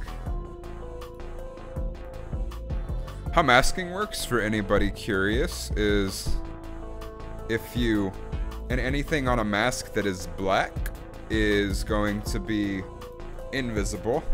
So right now this material is applied to nothing. Anything that's white is 100% visible, and then gray is anywhere in between. So like you can see, this isn't applying the full material, it's only applying 58% of it.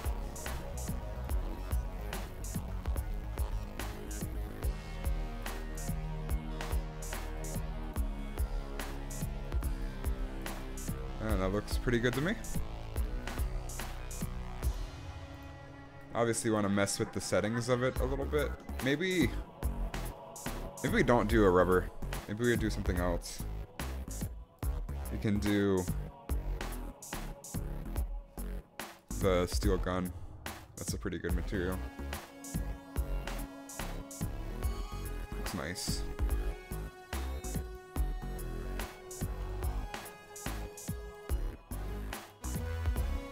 I wouldn't want to work on that screen.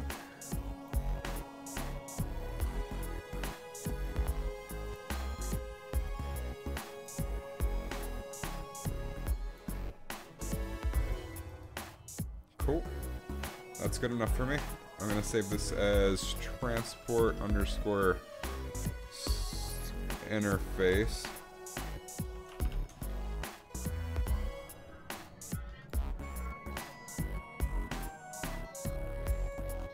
Cool.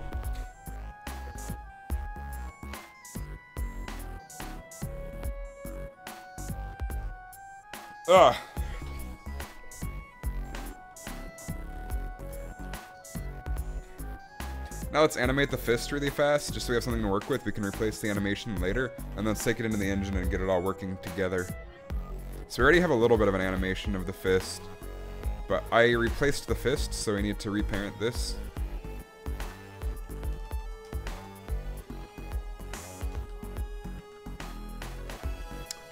So we punch.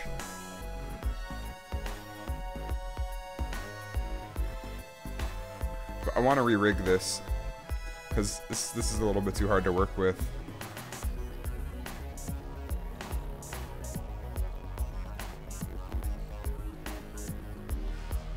So what we can do is I'm going to get rid of the inverse kinematics on it.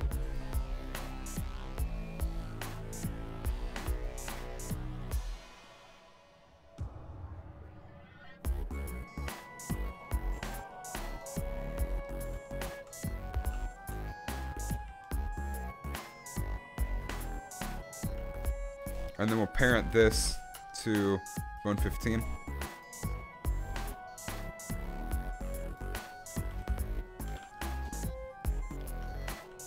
We want that to be attached as well.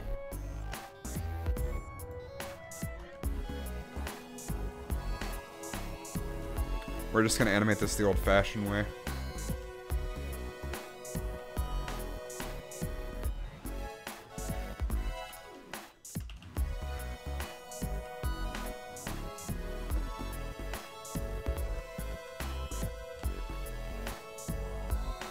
Like that.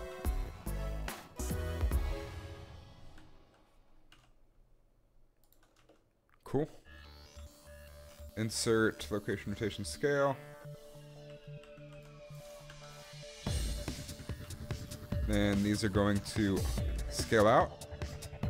And there's a neat trick if you have a chain of bones like this, you can rotate on individual origins, so if you rotate one, it sort of curves.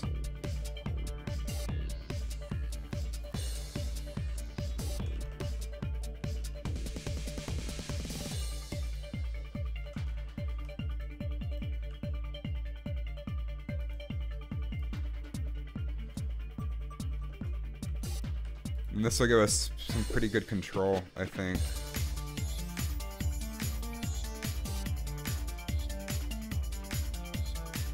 And we can look at what this looks like on camera. Obviously, so from the player's perspective, it's going to be difficult to see the fist. So we're going to rotate it up as well, more into view.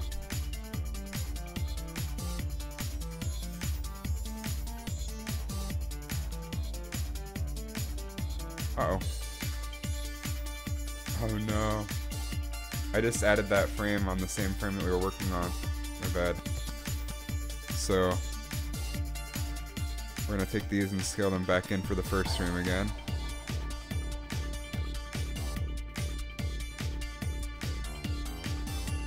And now, bam! Oh, that's weird.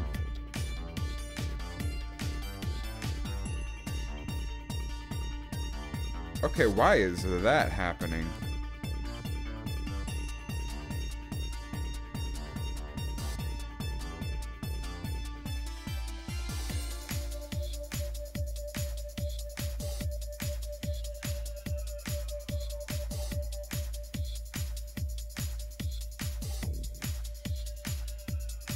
Oh.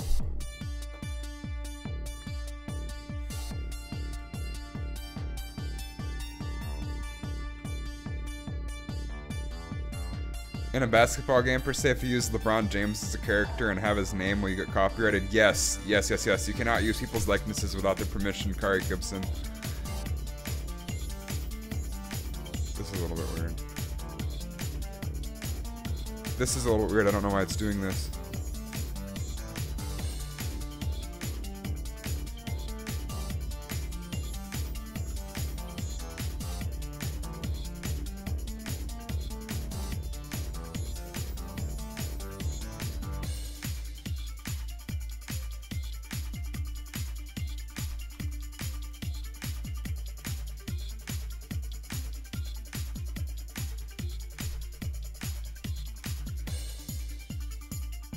Oh, let's see what went on.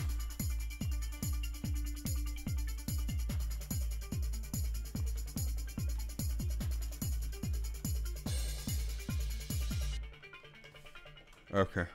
That's weird. What happened was they were all inheriting the scale from each other.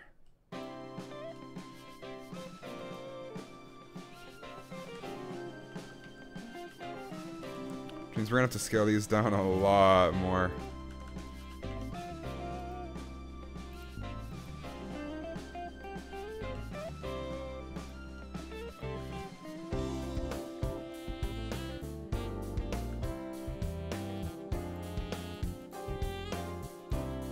Uh-oh.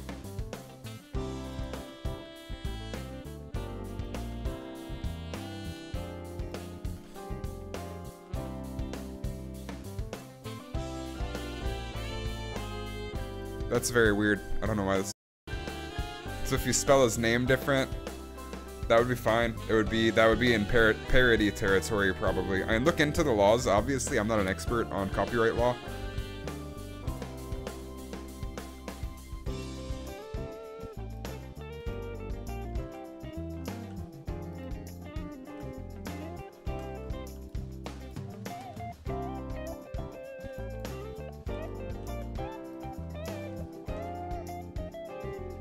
Why is it only scaling that one?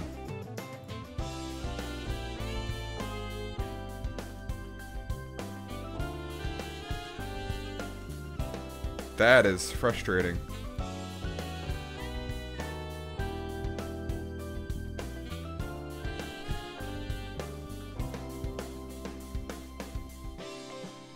Okay, I have an idea.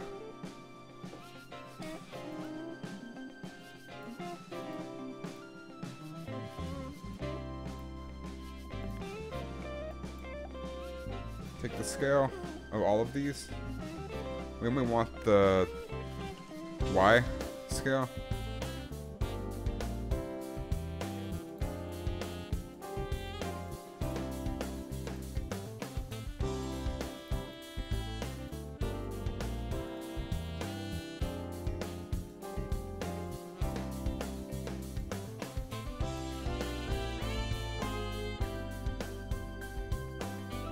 I don't know why it won't let me scale them all down. Oh, that's really frustrating.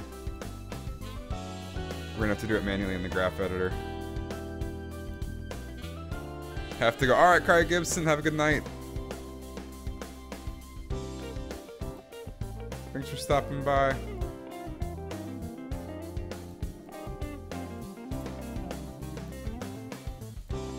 But these are the trials and tribulations you face while working on an animation. Animation is a very time-consuming process. So we're just gonna take...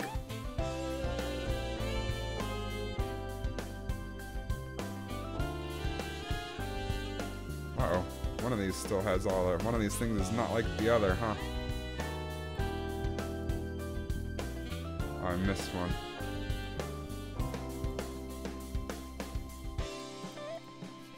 Okay.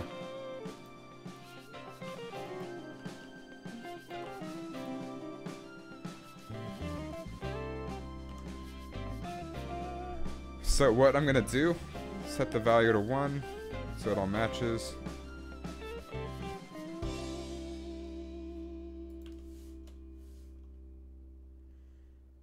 Cool. And then, this is the benefit of the graph editor.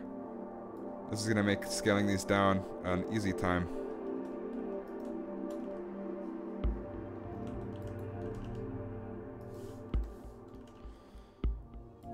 Since it won't let me do it in the viewport.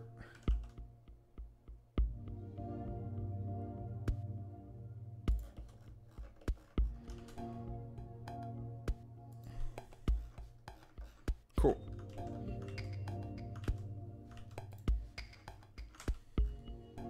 Obviously that takes way too long.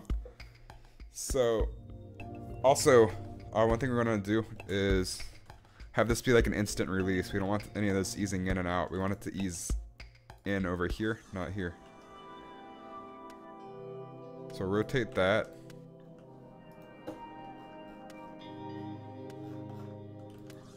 Select all of these and set the left.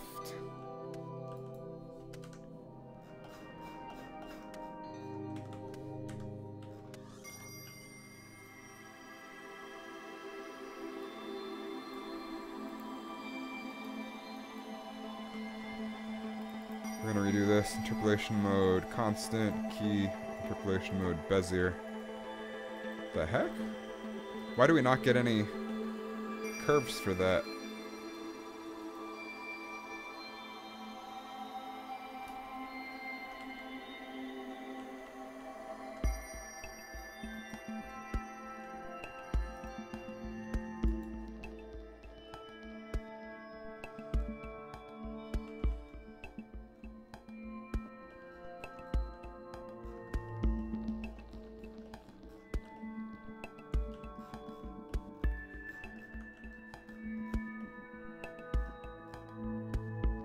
I don't know. This is acting very weird. When am I playing Fortnite?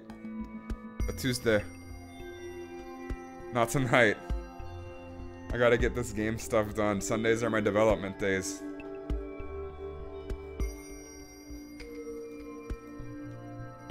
Weird. Okay.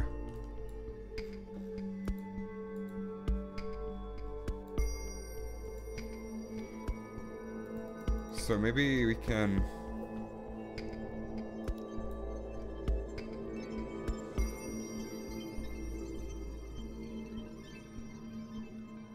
ease in.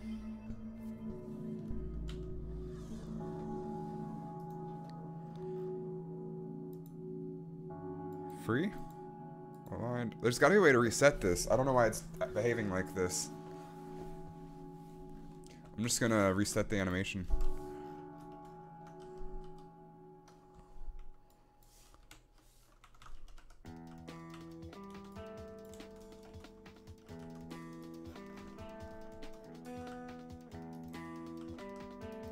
Maybe if we make them not connected.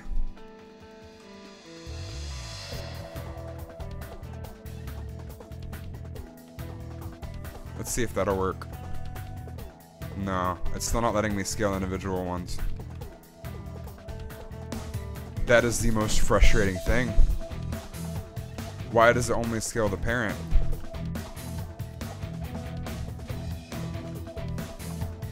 That is a horrible feature. I've never had this issue before either. What did I do for...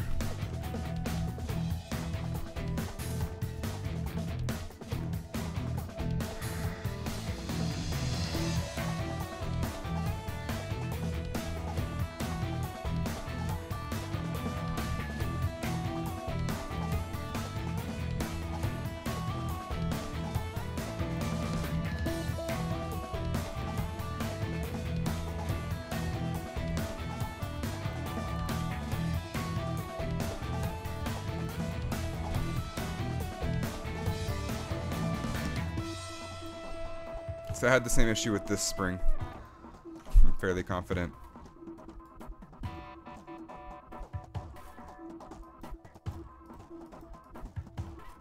Oh.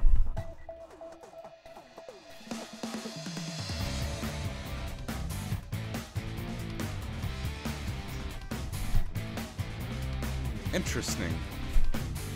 I didn't worry about it.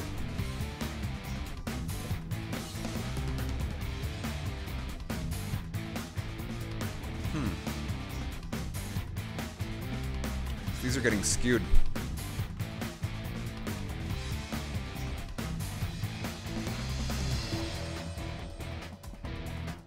Why though?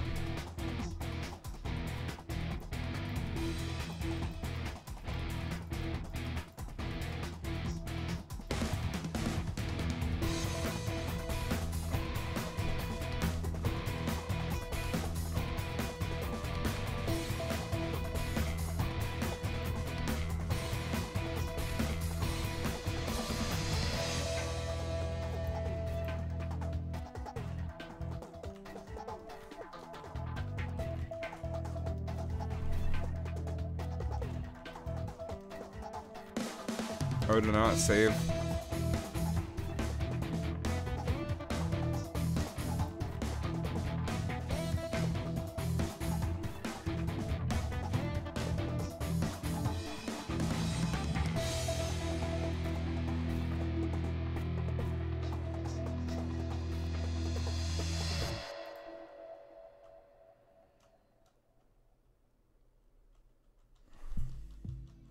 This is very confusing to me. I'm not sure why it's behaving the way it is.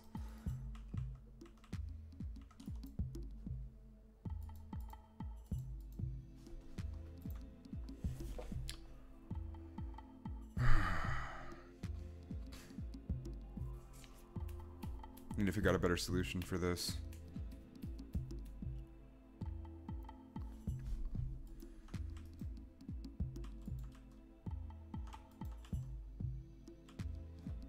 And I don't know why this is behaving the way it is. If I set it to constant and then set it back to Bezier, it shouldn't keep what I had done. It should reset it.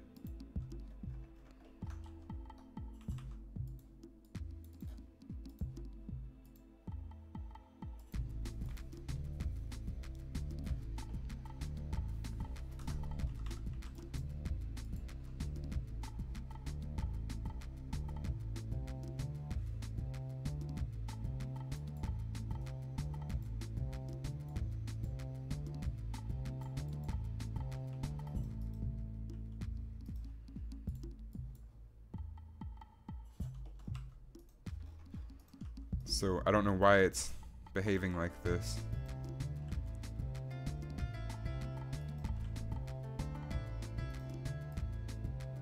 Okay, that's one way to fix it, I guess.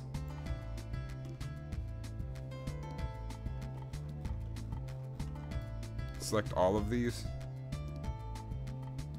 And it's not gonna work. Great.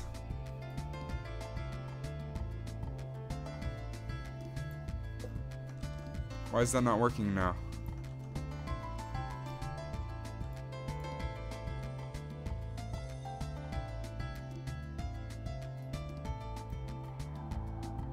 Are you telling me I have to do this for every single thing manually? What the heck? Blender, fix your system.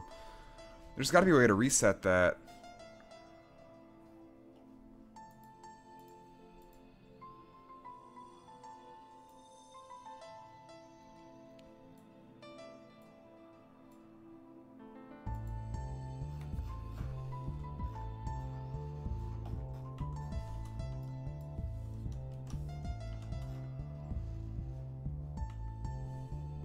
How I'm good. I'm good, Miles Miller. How are you?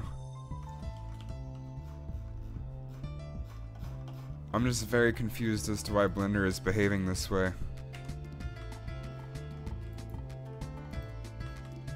Key, using type, automatic. Maybe if we insert another keyframe, I think if we duplicate this string of keyframes.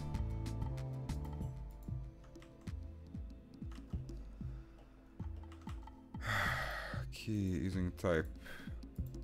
It's not affecting them at all.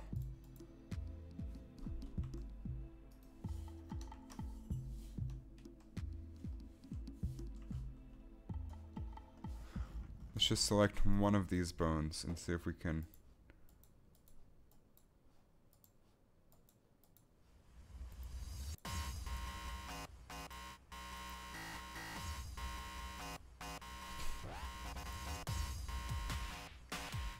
I don't know why it's behaving like this.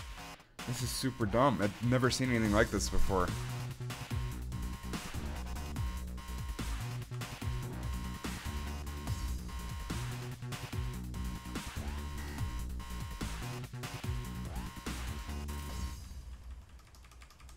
Let's do 10 frames out.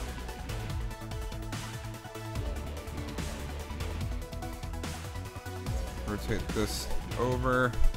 Rotate it up.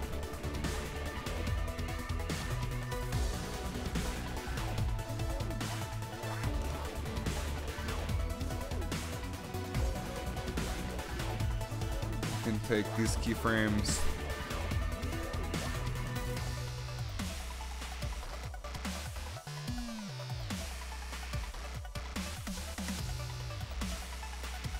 Make the easing bigger.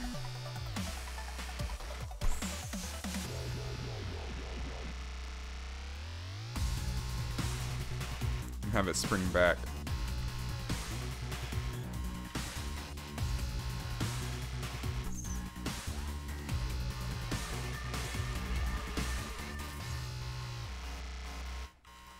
Not sure where that's behaving the way it is.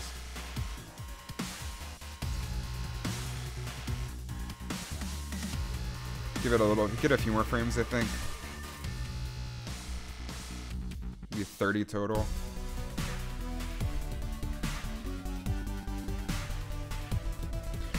If we want it to be exactly half and half, because we start from 1.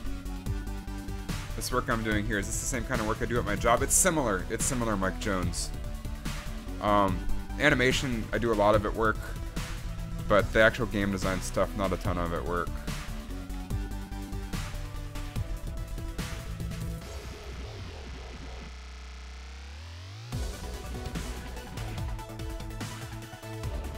I think this needs to be faster. Maybe 25?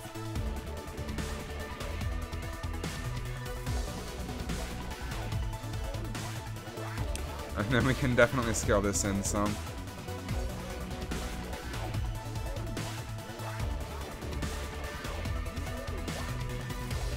Am I gonna play Generation 0 in the future? I don't have access to the beta anymore. It was just a few days of the beta. I'm not sure if I'm gonna buy it or not. It was a little bit repetitive. I'm gonna play Fallout 76 this week though for the beta for that. I think the PC players get access to the Fallout 76 beta on Tuesday. I might be streaming Fallout 76 on Tuesday instead of Fortnite.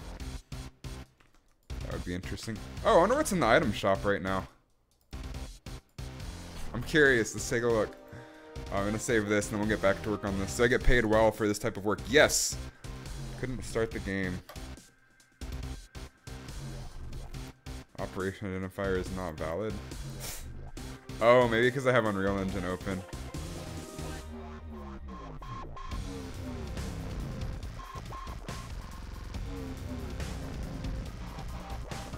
There's a new Halloween skin and werewolf emote. Cool. I'm betting it's because I have Unreal Engine open.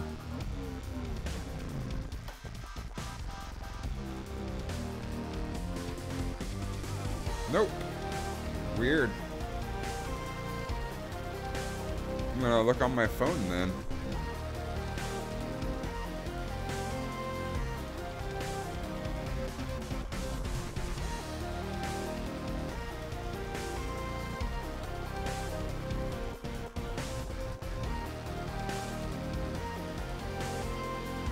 That's not good. That is a bad thing that is happening right now.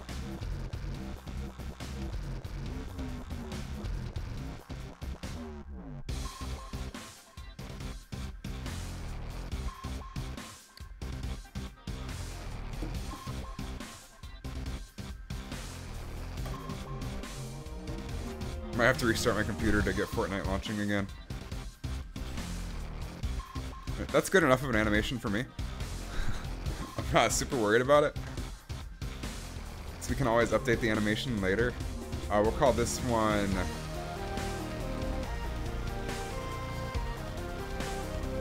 Go to the action editor so we can name this. This is gonna be Transport Punch. You bought Save the World last night since it's 50% off. It's fun to go from Battle Royale to that. Oh, funny. Yeah, definitely. It's way, way different. I'm launching Fortnite on my phone so I can look at the item shop.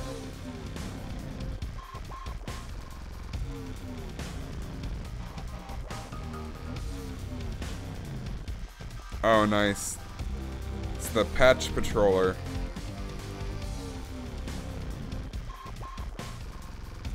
Oh, he looks great.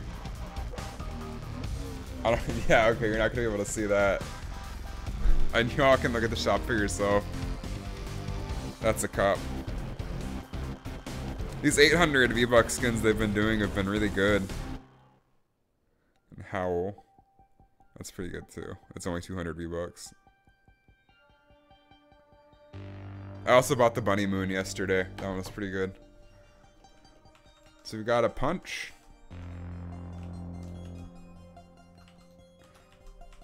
We also need an idle. So that's transport punch. We want to make sure that stays. If you don't click this little F button, and you're on a different animation and nothing is using the animation. Like right now we're using transport punch, so it doesn't matter if this F button is on. But if we make a second animation and we have the object using this animation and not the punch, then when we close the file and open it again, this animation will go away. It will be deleted. That's what the F prevents that from doing. So this is just going to be our idle, our default pose.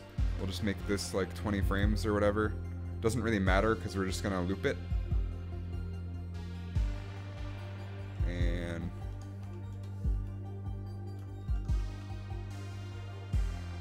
yeah, so that should just stay still. That's our idle pose. Call this transport or idle.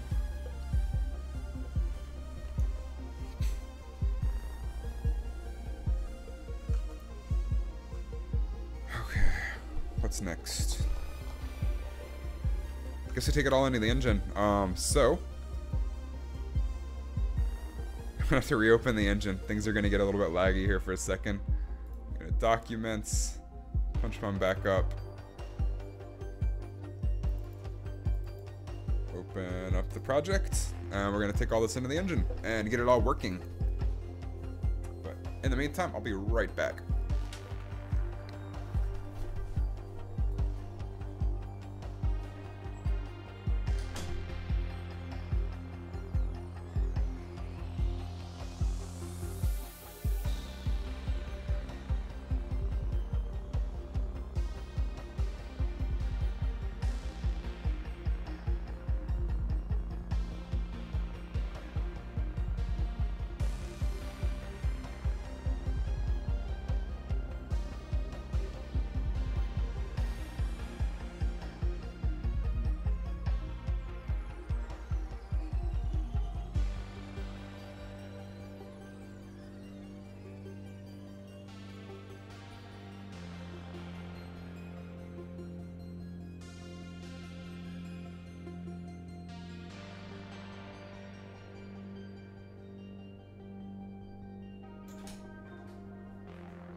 Ah.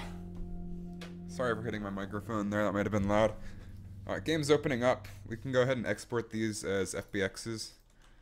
So this will be... We're gonna have to separate this out. This should already... Yeah, this is already separate things. And I don't remember how the object for the elevator is set up.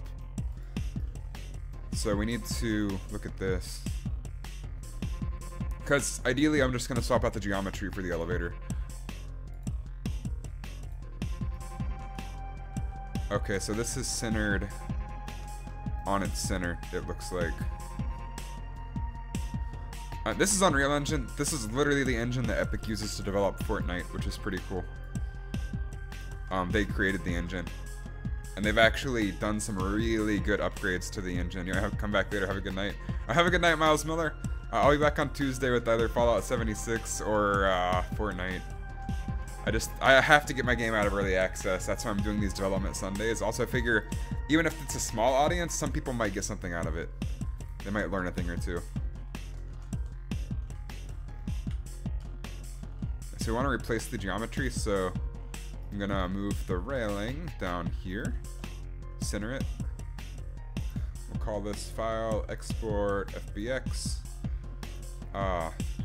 transport underscore railing. Just the mesh, Z up, selected objects only, face for smoothing. Export that FBX. Grab the base. File export FBX. Transport underscore platform. Same settings for export. Come in here.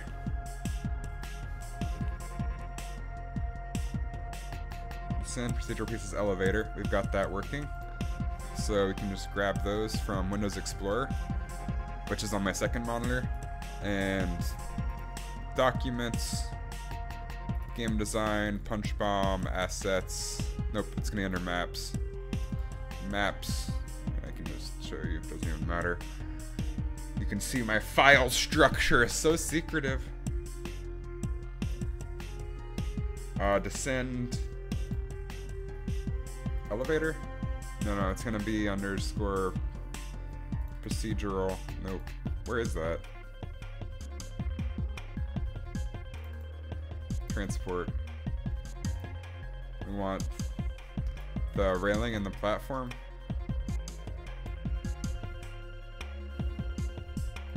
All that's fine. We don't want to generate collision for this. That's usually on by default. I turned it off for my project. So now we have our individual objects. We don't have their textures on them, but that's fine. We'll bring those in a second. Let's go ahead and replace them here. So the railing needs to be transport railing. Oh, it's big.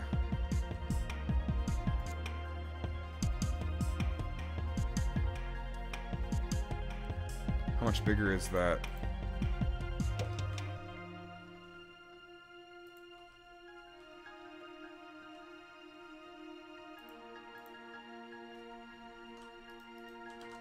Should be 0 bigger.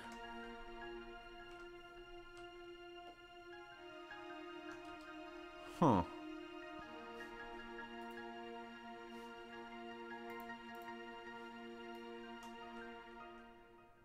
Let's take a look.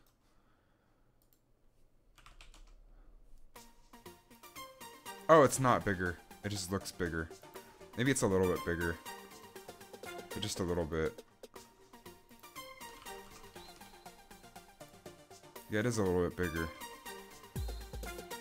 In Blender, it's not.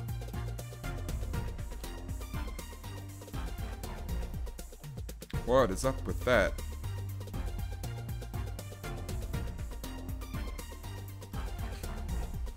Let's see if we get the same issue here.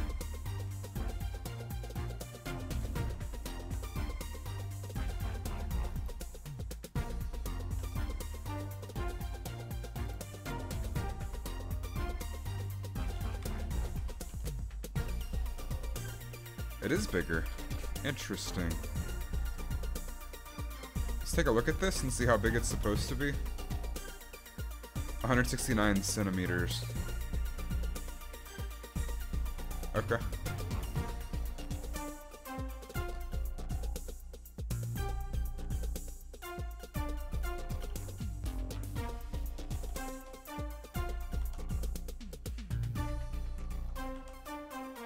I'm fine with that. Okay, so then the railing as well. Uh-oh.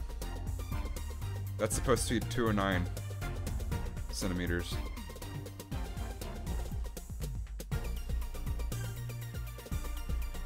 It is.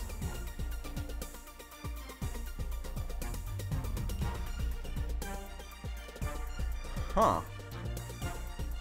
Now that's a little bit weird. Is...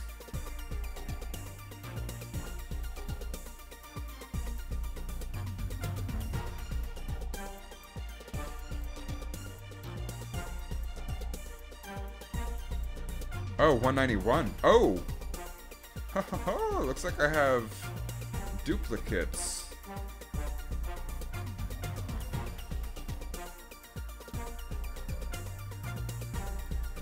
If that's 169, that's 191. Okay. We can do that.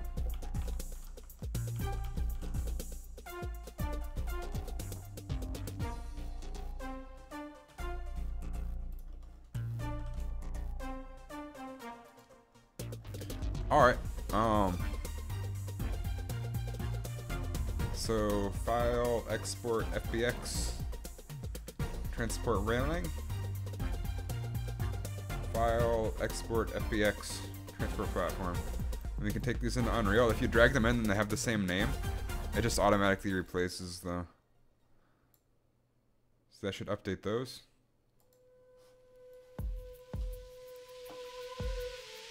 I don't think it did.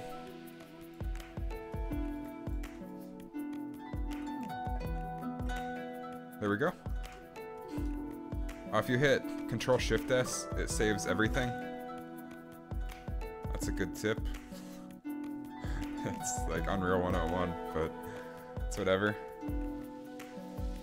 So now we can go into our elevator here. We can change the platform. Let's make sure it's the same height too. Let's make sure it like ends up at the same place.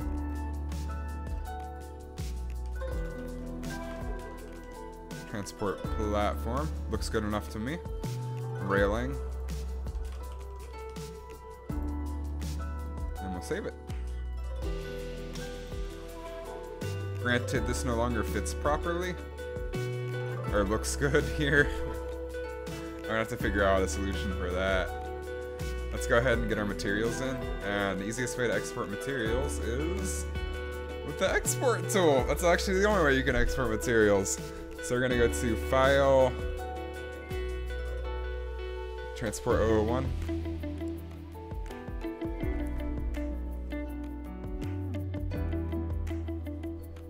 Looks pretty cool to me.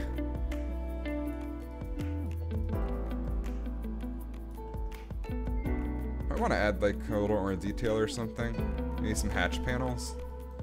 We can do that in the future. Anyway, all we have to do is go to File, Export Textures. We want these to be 2048 by... Oh, wow. Wow, wow, wow, wow, wow.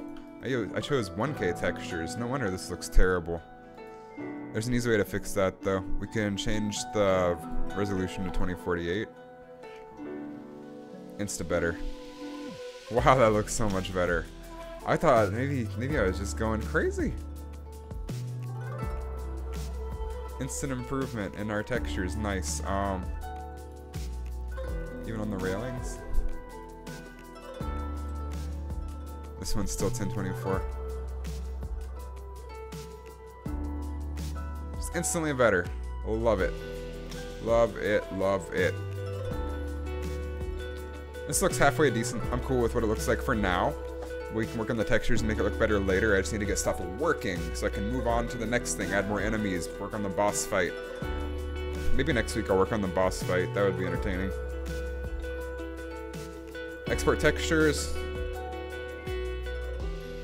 Want to go to Documents, Game Design, Punch Bomb, Maps, Descend, Procedural, nope. Pieces individual, Transport,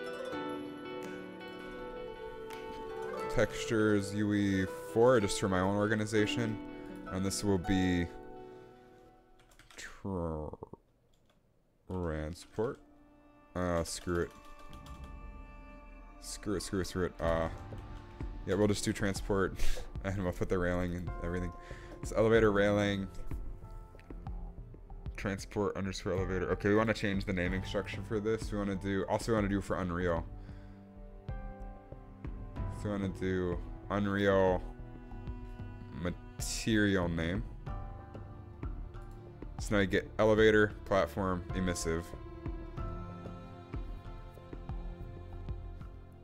And I'm going to cancel. Rename these.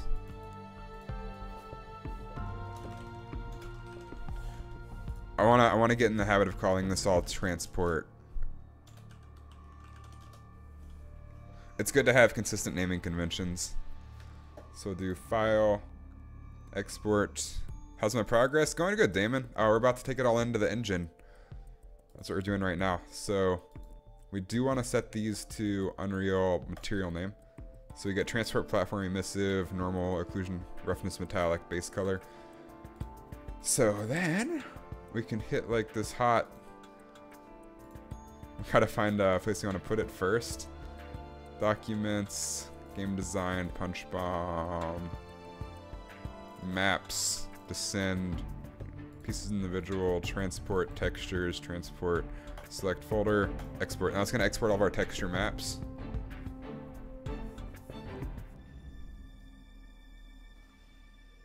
Open the folder.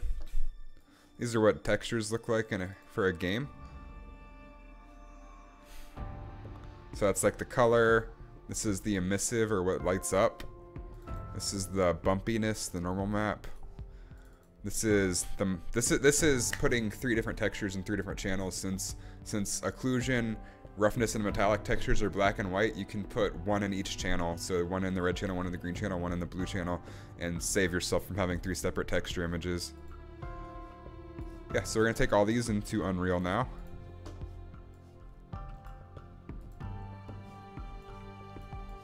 Drag them straight in.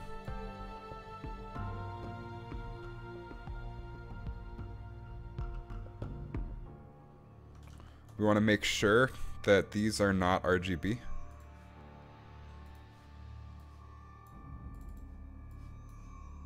If they're for the occlusion roughness metallic. And then I set up a little material instance here, so it's easy for me to make new materials. So we'll just copy paste these materials and we'll call them transport instead of elevator. Transport underscore railing.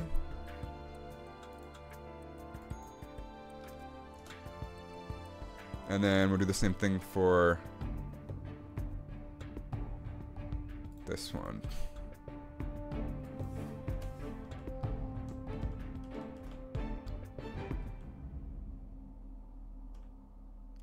The skin underscore transport platform. Don't need the procedural.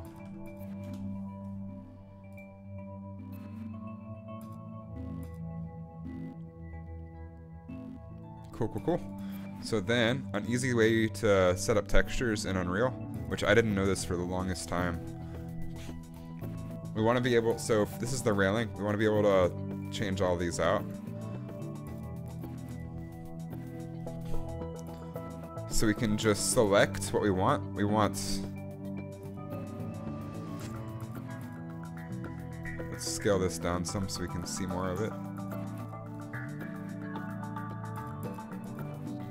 We want transport railing base color.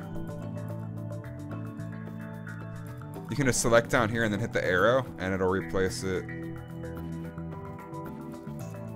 And then in terms of emissive, we can do blank and save it. My computer must be really, it's alright. It's a pretty good computer.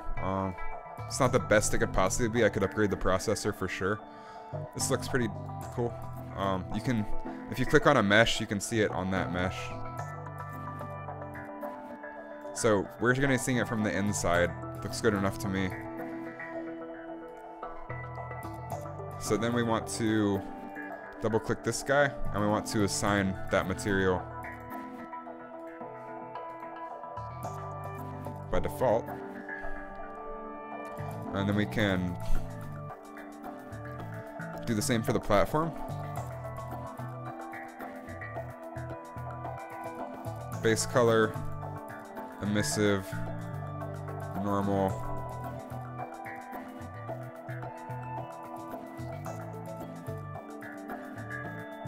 Whoa. Why is that the way it is? No sir, no sir.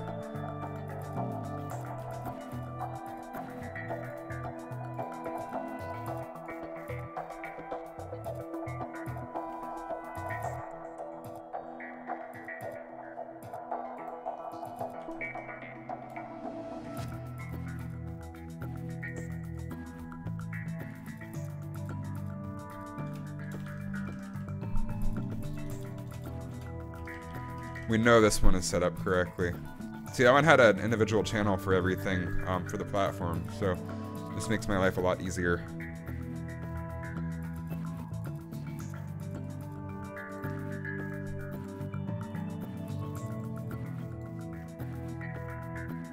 Save that.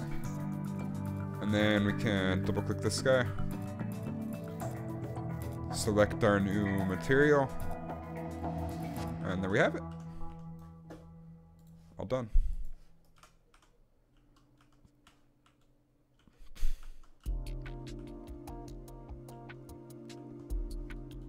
Cool.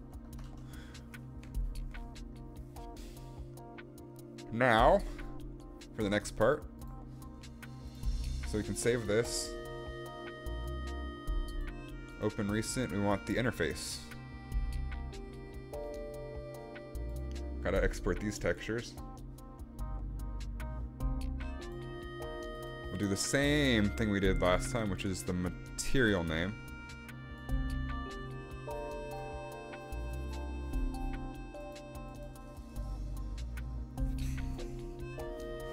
And we're gonna have to export the mesh differently for Unreal than we did for Substance. Because we want the buttons to each be an individual thing so we can scale them down when they get pressed.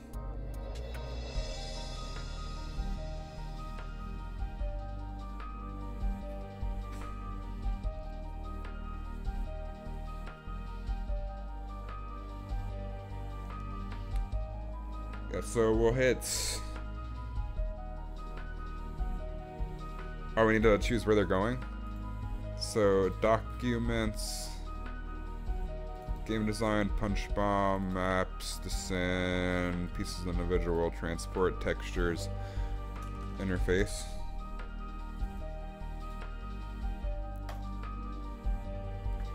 Did I build my own PC or bought it already made? I built it, Raphael. It's, so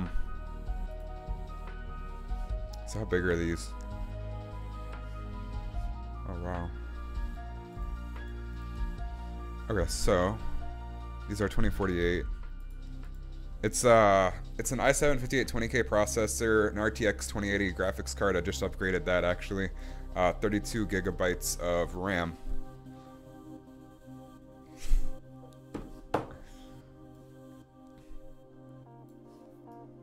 Alright, so this doesn't really fit into this map that well, but that's okay.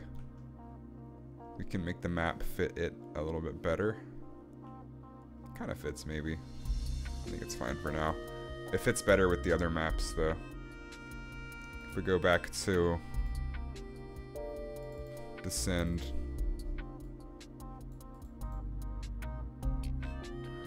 And hit play.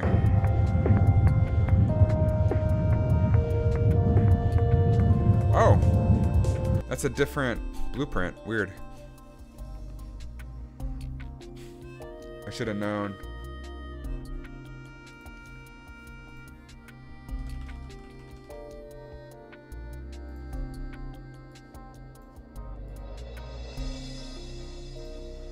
And then we've got platform.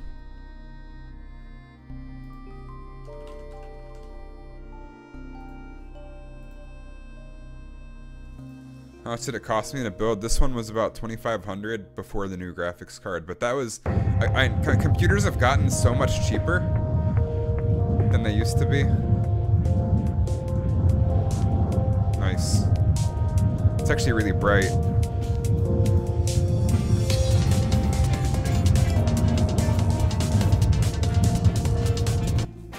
And if you don't want to redo your textures, but they're coming off too bright, and oh, is this also I think I might know what's going on here.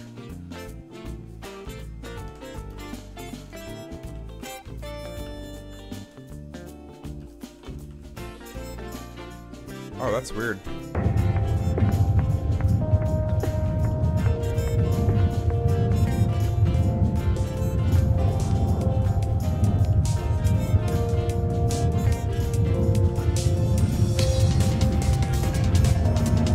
So this is too bright.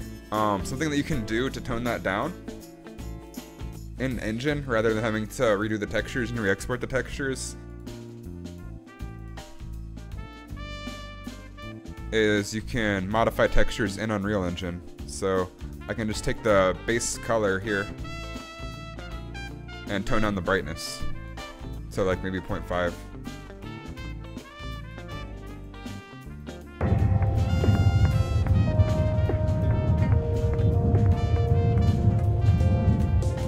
I think I can even do this while it's running. Can, yeah.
adjustments until it looks right.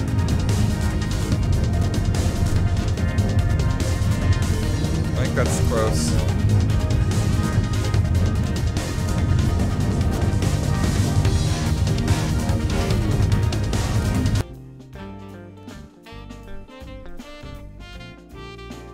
Uh-oh.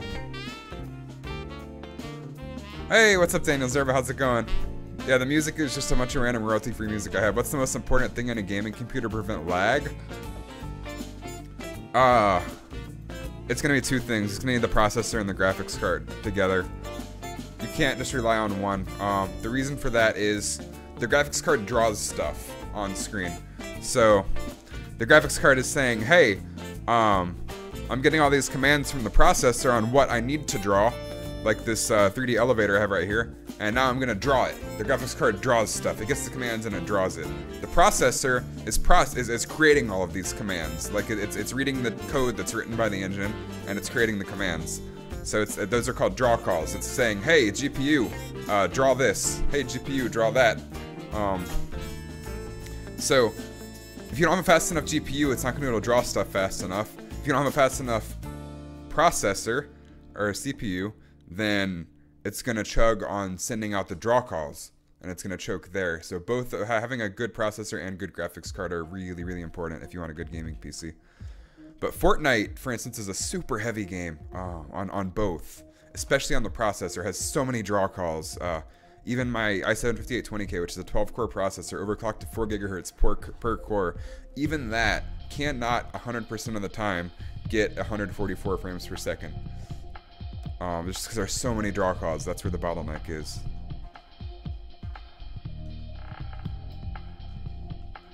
Okay, this is looking good enough for now. I need to take the railing and turn that down to the same brightness so it matches in color. Cool. Now, we need our interface to, we're gonna have to reorganize this a little bit.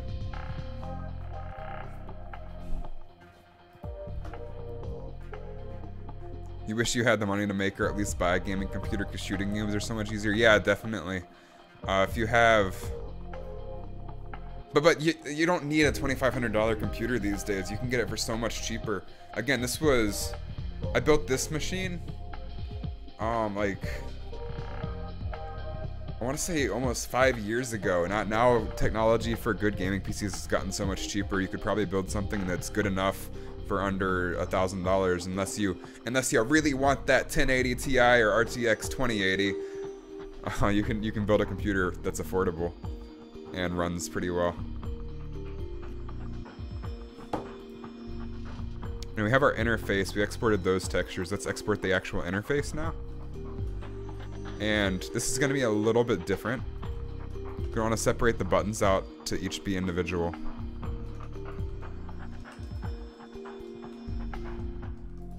And we're going to want to center them. So we're going to want to take the whole interface.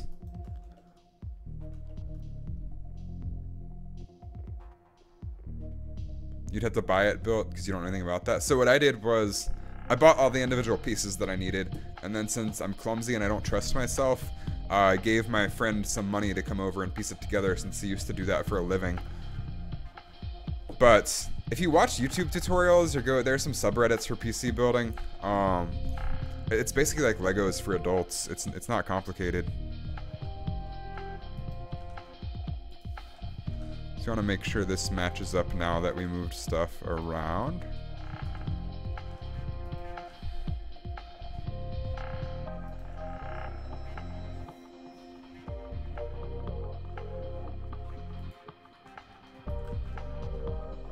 There we go.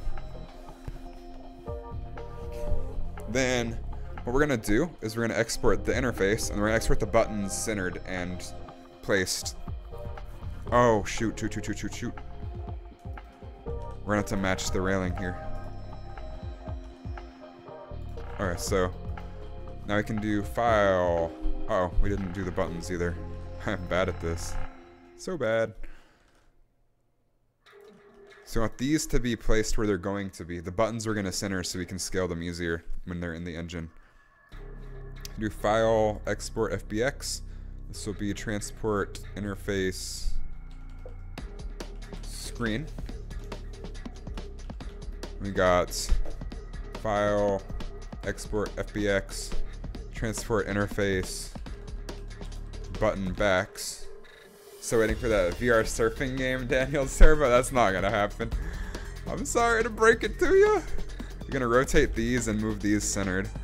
So this way in Engine it'll be easier to scale them on their local axis. And for these ones,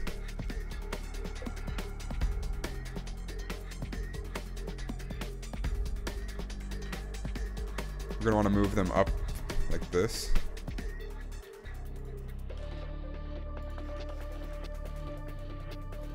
File, export, FBX. Oh, we wanna make each of these individual too. File, export, FBX, button, right, and then file, export, FBX, button, left. And then pick that into Unreal. We'll make a new folder for the interface.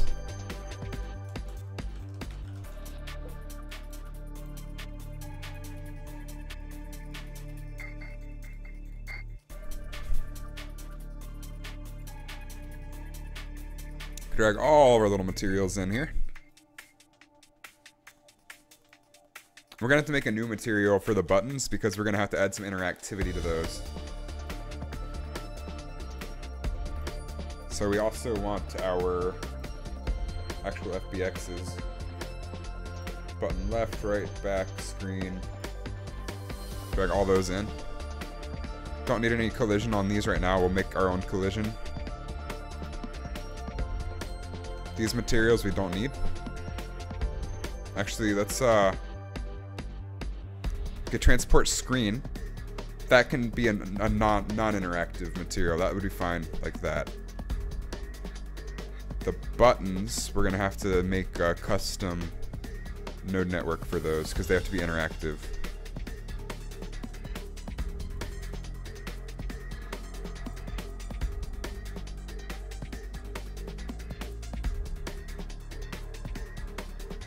Oh, I might have just screwed up here.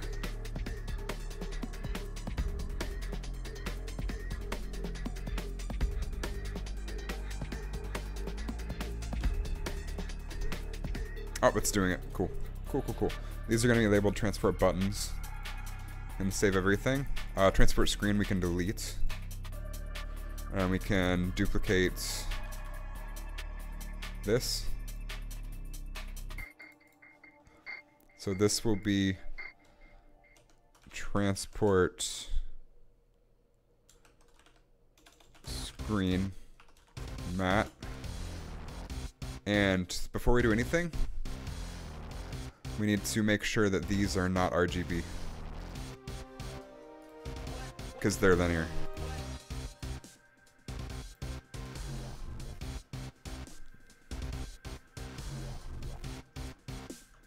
And then we're going to grab the screen.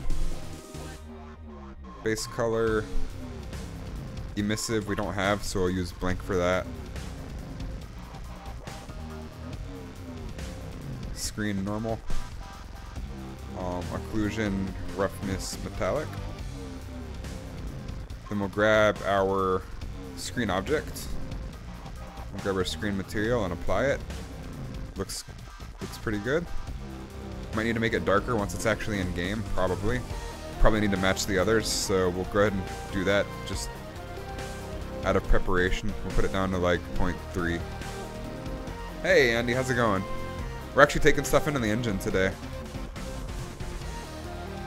Cool.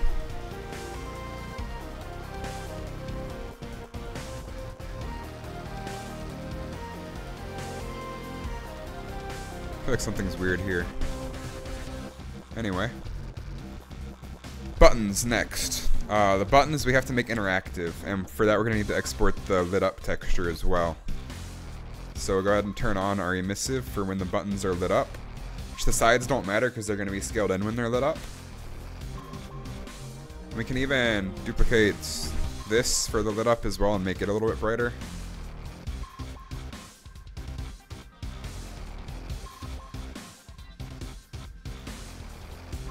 Alright, so then we can say File, Export Textures. The song is the outro song, David Shin. Lit up. We want to only export the buttons. Open that folder. Go back into Unreal.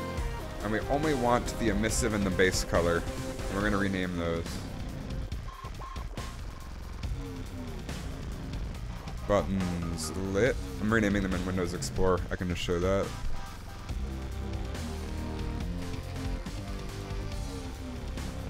And we're going to take these and also drag them here. Okay, so then this is what a material in Unreal looks like. This is hard to do this all on one screen, by the way. If I always wanted to be a game developer, I'm doing it for fun. I think it would be a cool job. I think being a game streamer would be more fun for a job.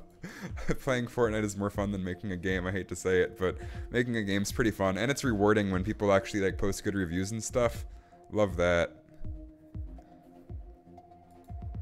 What happened here? Wow, that looks off. That looks super wrong. Oh, I thought this was a normal map.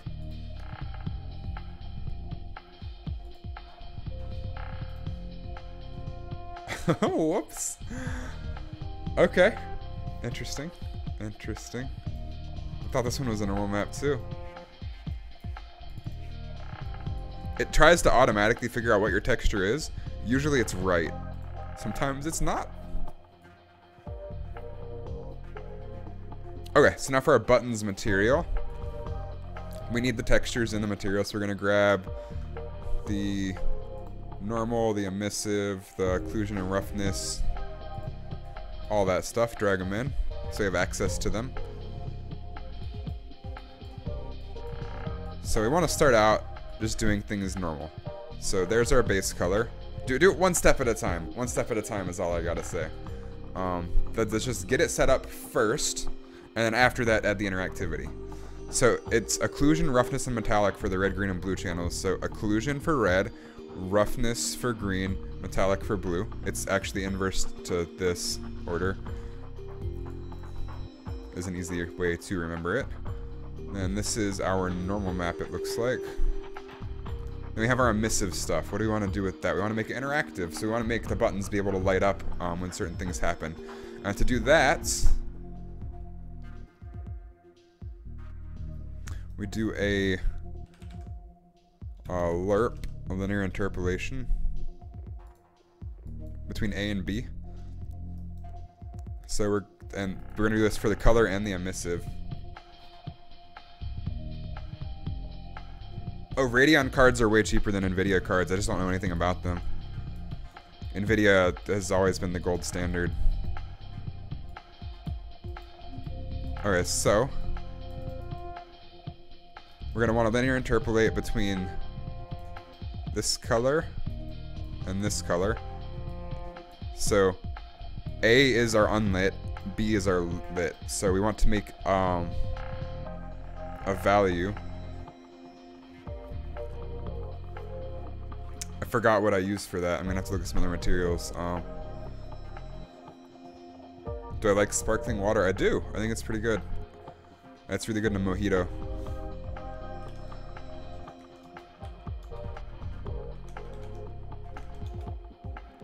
Vector.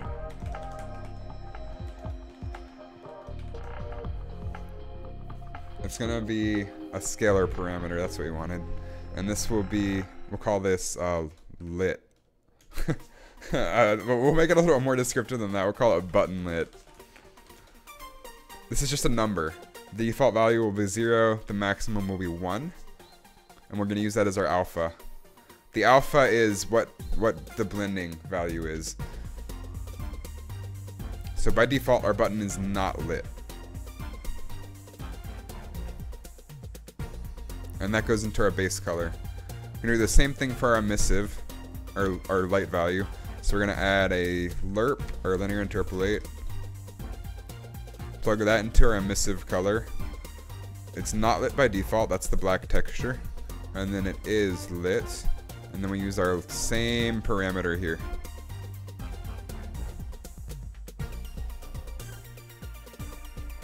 We can save that. You think y'all ever make a game or write a book?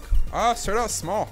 If you're gonna write something, I would write short stories first, because a book is really, really ambitious. Same with games, start small. I started with a project that was way too big, and then after I realized I was going too big, I scaled back and made a simple arcade game. That's my biggest recommendation, just start small. Big games like Fortnite take teams, massive teams of people to make.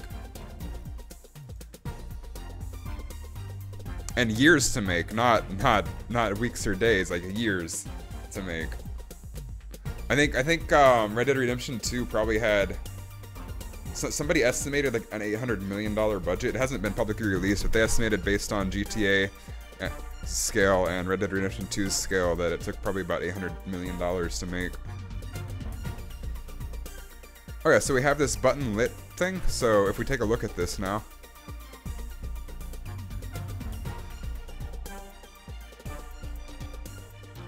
Uh-oh, did not want to do that. We can take a look at our interface button, I guess. Drag one out here just to take a good look at. Oh.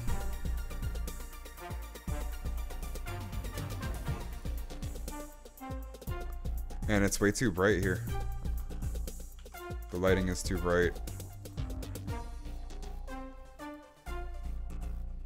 And we could take a look at it here, I guess. Just drag it out into its own little window, so we can look at it while we're changing the parameter. So if we change the lit to 1, now it's lit up. And we can also go in between. But it's interactive. We'll be able to light the button up,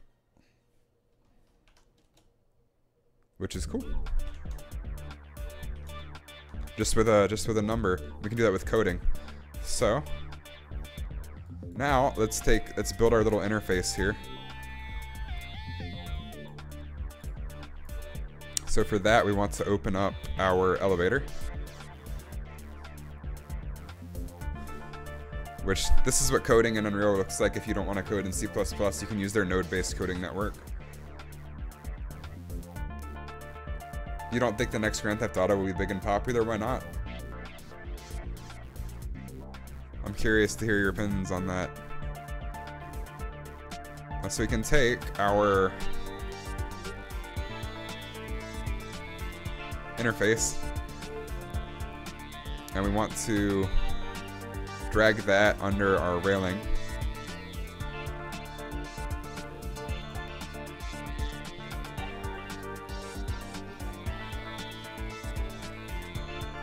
And then we want to make sure the location relative is set to 0. Oh.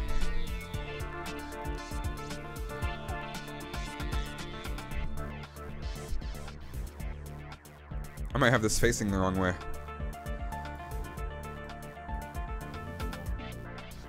I definitely have this facing the wrong way.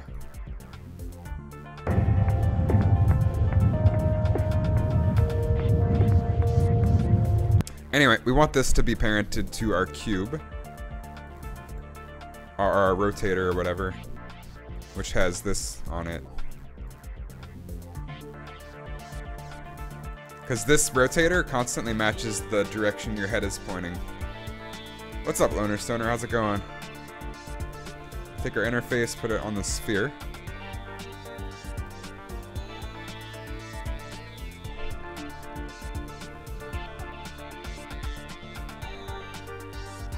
And then we're going to rotate it 90 degrees,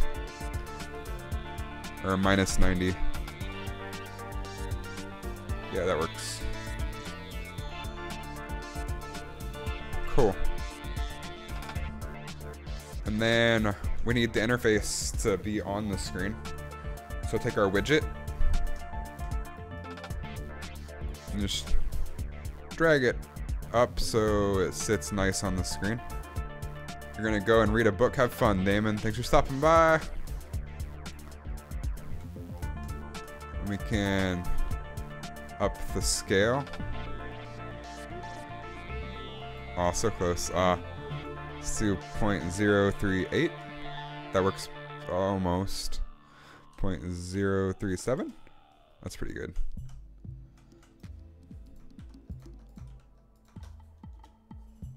And that almost fits. It doesn't really matter if it fits perfectly or not because we're going to get rid of the back plane. We just want the text. So you can actually scale this down a little bit more. 0.036. Maybe 0.035. And the small increments here. Yeah, that'll work. Then we can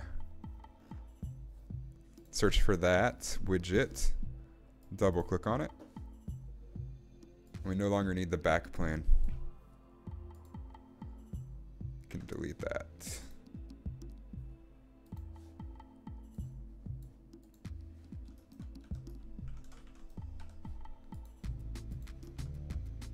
Nice.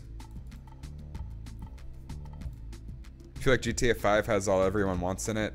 It's almost an exact simulation of real life. GTA 6 couldn't have much more than better graphics in a new campaign. I don't know about that. Like the multiplayer, I didn't play the single player much in GTA 5, but like the multiplayer and stuff left some stuff to be desired. Like yeah, you can rob stores and stuff, but I think they can up the interactivity of stuff that you can do even more. Maybe better AI too, for sure. I hear the AI is insane in Red Dead Redemption 2.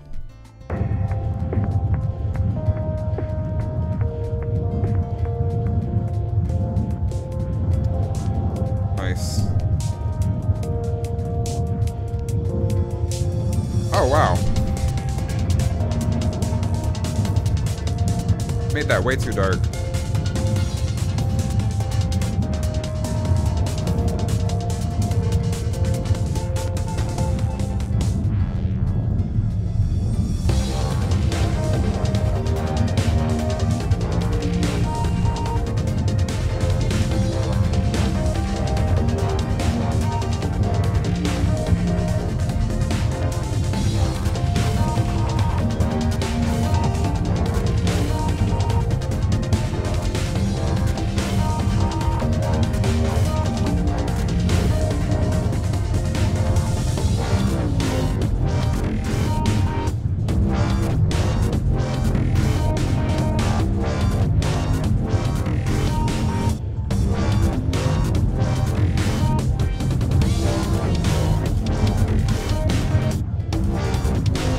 And then the railing as well.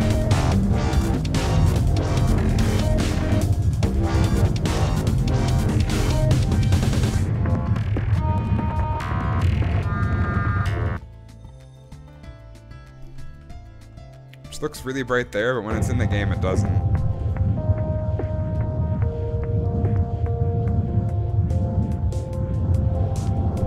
Yeah, this looks totally fine.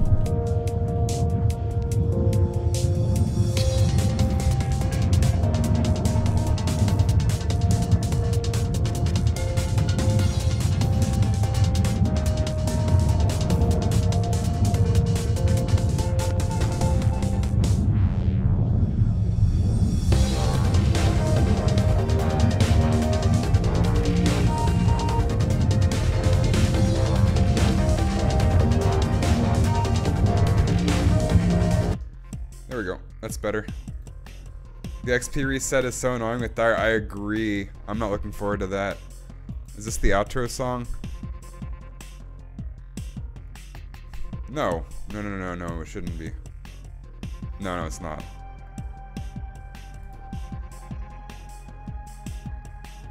Okay, so we got that working. Now we need the buttons. It's gonna be super easy to implement. Just go back to our elevator. Same thing we did earlier. Just grab our buttons. Oh, we need to also apply the material to both of these. So these also get the buttons material, and these also get the buttons material.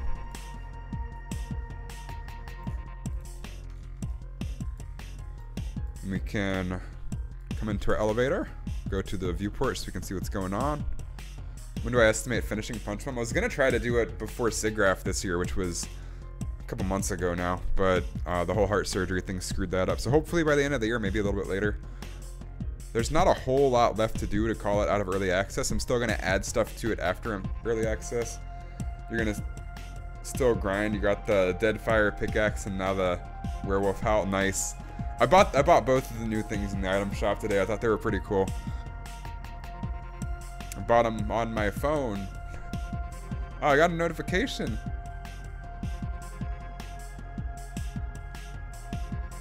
I'm excited for whenever they end the zombies on the map. I've gotten pretty tired of the... I'm fed up with the zombies.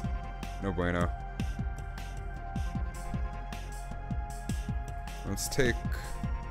Yeah, we need the buttons, that's right. So, we can also hide all of these. Oh, we can't. I don't know how. So we need our button backs. We can grab that up here. Put that under the sphere. Rotate that 90 degrees. Nope, minus 90. Cool, cool. Then we need to add the buttons in. You love the zombies? They screw up more than they fix. I think they would be cool if they were only in the corrupted zones and not everywhere on the map. Now we need each of the buttons.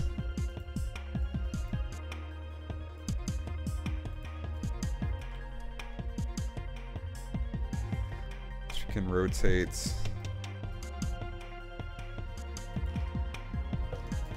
minus 90.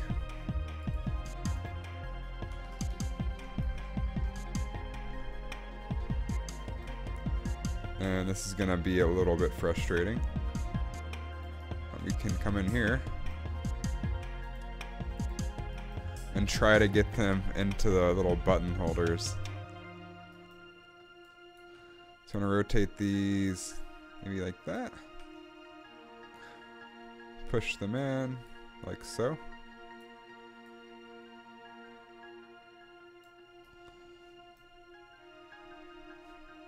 Let's see how well that fit. Not quite. Not quite. That's better. Cool. The reason we did that is so now their centers, like the button center, is on its axis. What's up, DJ Beans? So now if I scale this, I can press the buttons in and out easily rather than having to worry about them being rotated. So if we compile that, save that, and hit play.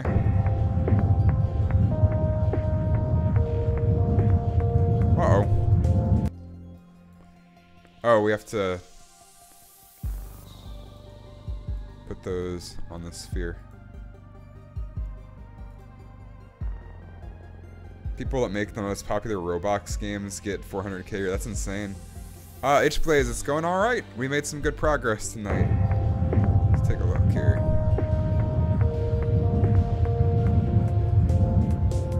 Yeah, no, I've got the two buttons for punching. Cool.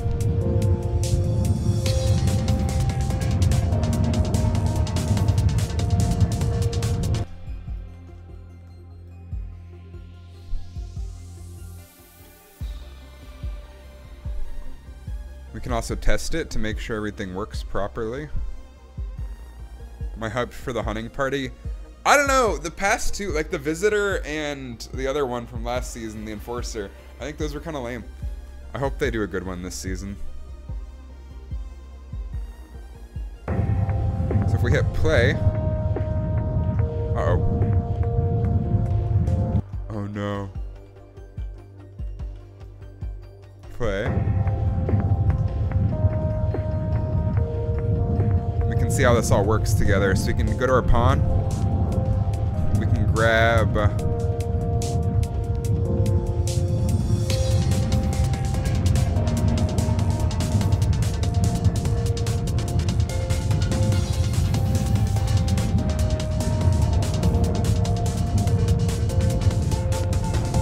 want the head.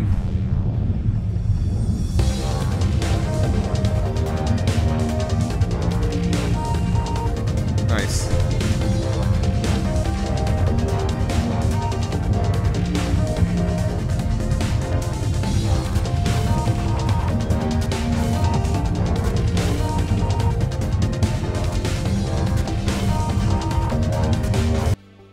That works? Cool, cool, cool.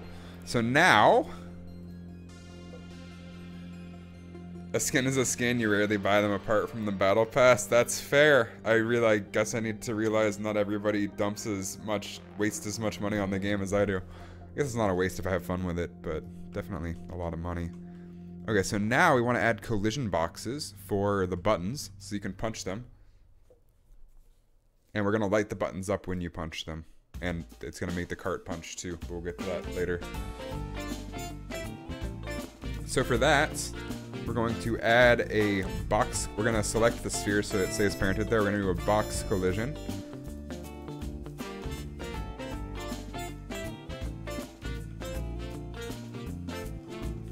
Grab it up here.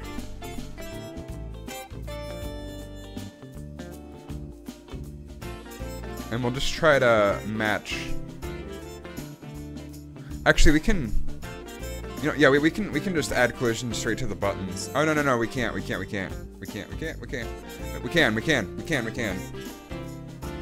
I'm so dumb.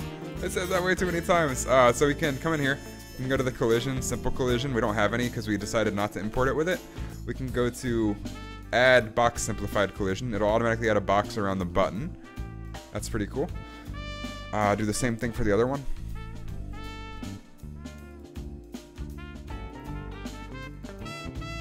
Cool. We're gonna release the game once finished for money. It's already for sale on Steam, DJ Beans. It's in early access.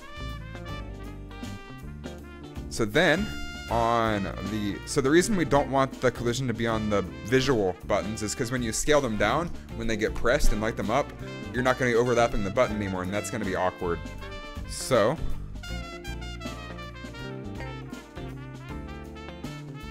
now, we're gonna want to duplicate both of these.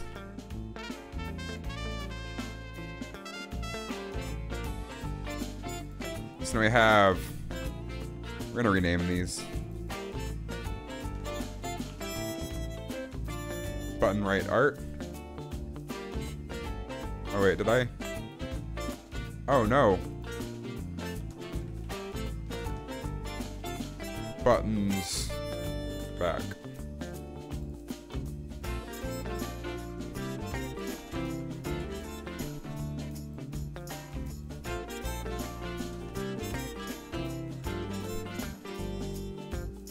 Is it mine? Yeah, it's my game. I've made everything in this game except for the music, which I use from a royalty-free database that I pay for.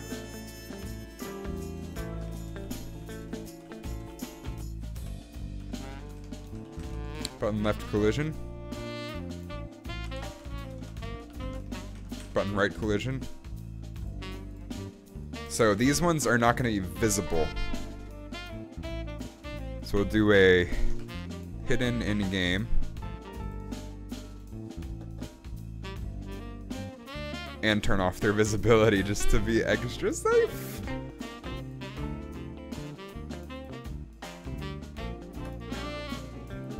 So we have the art and then the collision, and those are two separate things, which is good for us. What's the point of the game? This game is procedurally generated.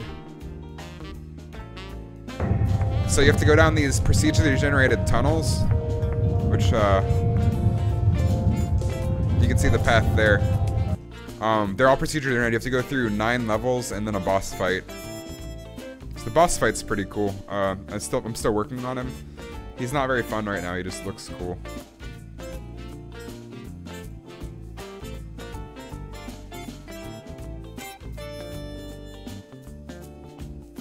If you hit play.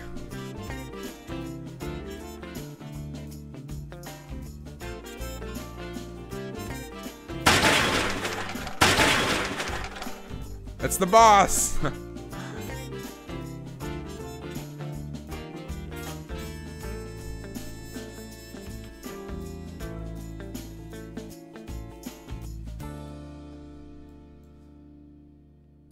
So we'll go to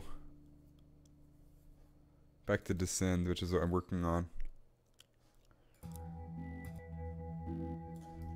We need to make it so the buttons are pushable, so you can press them and they light up and make noise and stuff. Do you have to fight that monster? You do, Raphael Rays. He's gonna do a bunch of stuff like sweep lasers across the field, shoot bombs at you. And he's also gonna punch at you. When he punches at you, you have to punch his fist back at him. I have a video of that on Instagram.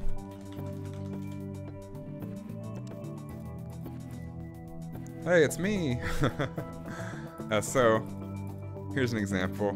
So like a little marker comes up on his fist, and you have to punch it back.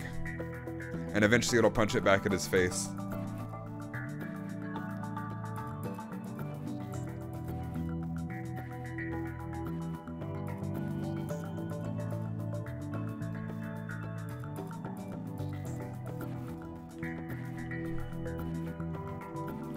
Oh, we need to turn shadows off on these things. Shadows in games are so expensive. My lights don't cast shadows, but just making sure. I appreciate that, DJ Beans. Alright, so these ones, we want to do some collision functionality. So create a new event graph for that, and we'll call it interface actions. And we're going to take our button collisions. So we need to turn off collision for these two, for the art. So collisions, we're going to have no collision on these two. And for these collisions, we're going to overlap all. But then do custom. Because we literally want to overlap all. Actually, no, we want to ignore most things, except for fists. So ignore everything except for fists. Shadows in game, not money expensive, like processor expensive. So like, it takes a lot of GPU or graphics, graphics card or CPU to do shadows. If you were a game company, you'd be worried that a big game that would take a couple of years would be out of style by then. That's the thing though, all the games that seem new and cool have been in development for the past 3 or 4 years. By the first time you hear about a game, it's already been in development for at least 2 or 3 years.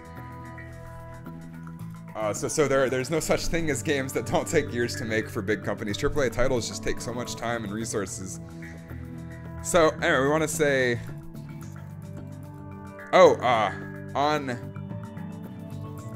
on construction, we want to create a new material instance for the right and left button.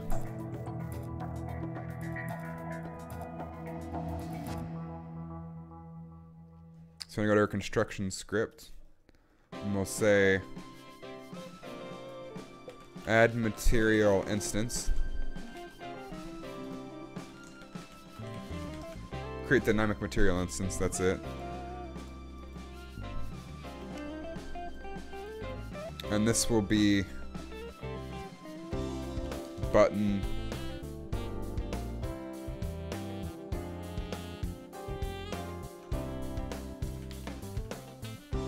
transfer buttons, and we'll promote that to a variable. This will be the left button.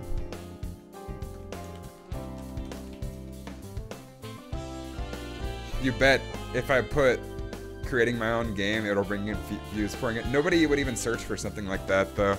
Nobody. The problem is people search for Fortnite videos. Fortnite's popular to watch on a stream. People aren't searching for game development live streams. I'm just doing this because I gotta finish my game. Okay, so this is creating a material instance for our left button. Call it left button mat. It is different, Sky. I'm working on my game. I'm spending Sundays working on my game rather than playing. That's why none of the big companies are doing VR right now, Andy. There are no real AAA VR titles because AAA studios are too scared to touch it. PCs and consoles are guaranteed to be around in a couple of years.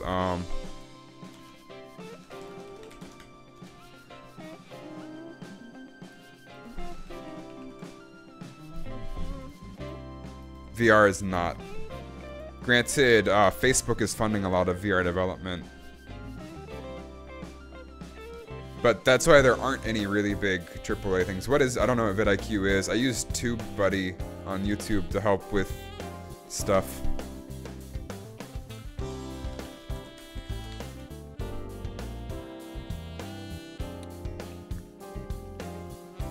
So now we have dynamic material instances of our button material, one assigned to each button. So each of these buttons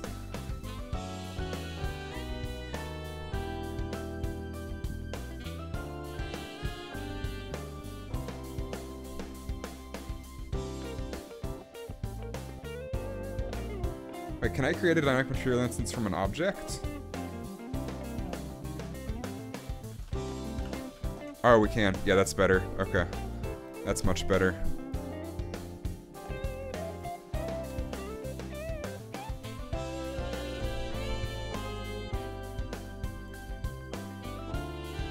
So now it'll be paired to this object as well. So now on our left button art, it ranks your overall score on tags. Oh, the game development stuff would be tough to do good tags with. Nobody's searching for live streams for this stuff. They're searching for tutorials.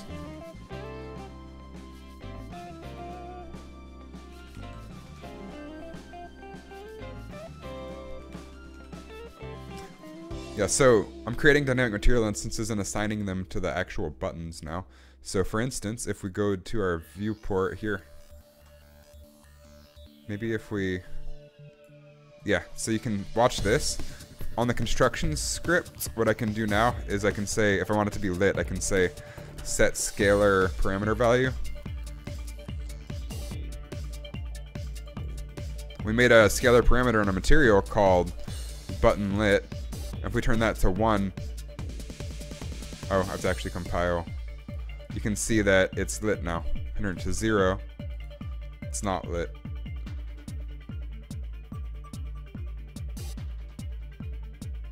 Epic was lucky that people... Yeah, the Fortnite Battle Royale was kind of a happy accident for them. They made it a sort of like a weekend game jam thing just for fun. And then it got really popular. They were like, hey, this is pretty fun. Let's turn it into a real thing. And then it just got really popular. It was totally out of the blue. Yeah, so now in real time we can make the button lit.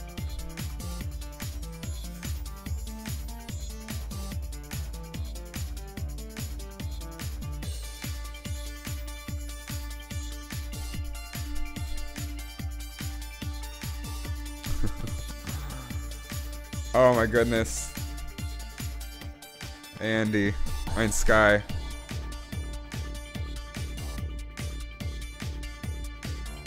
I disagree. I mean, okay, it's hard. I agree with the part that it's hard to get people into VR. I disagree with Sony being ahead. They're ahead in terms of sales, and that is all they are ahead in. Sony VR is, PlayStation VR is, it's kind of a joke. It's not very good at all compared to actual VR. But in terms of accessibility, the Oculus Quest is coming out next year, and that is a standalone system. It does not require wires, does not require a PC, does not require external trackers. 6 degrees of freedom, 2 6 degrees of freedom hand controllers. It's going to be a game changer.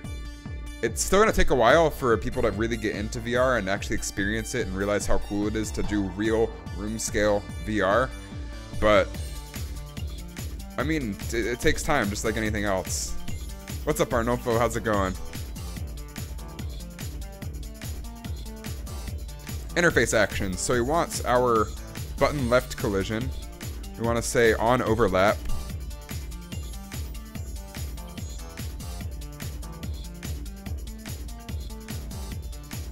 Can't wait for me to blow up.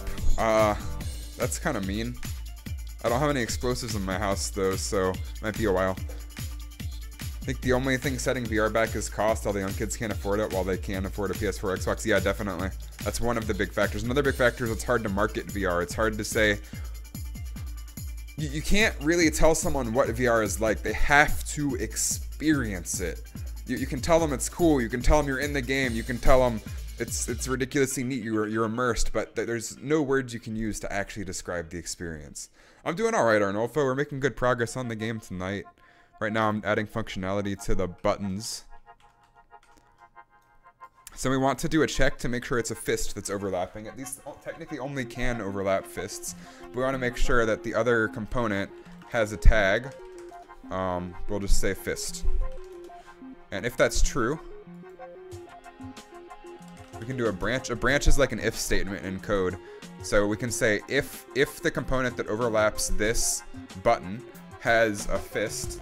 Is my game expensive? It is not. It's $8. Just because it's a simple arcade game. It's a really well-produced arcade game, if I do say so myself. But it's just a simple arcade game, so I priced it as such. What's up, Kara Gibson? Welcome back. We're going for a little bit longer here. It's almost 10 p.m. though, so I gotta call it quits soon. I just want to get these... Let's get the buttons interacting with the fists. And then, after that, I will...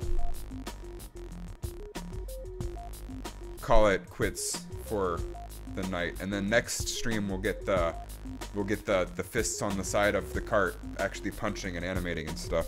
So we have the animation for those done. Uh-oh, do we? Apparently not. Whoops. Oh. I thought I had that done. I guess not. I think I accidentally undid it. Oh, no, that was our idol. That's right. Wow, I'm dumb. I am so dumb. Yeah, there we go. It punches.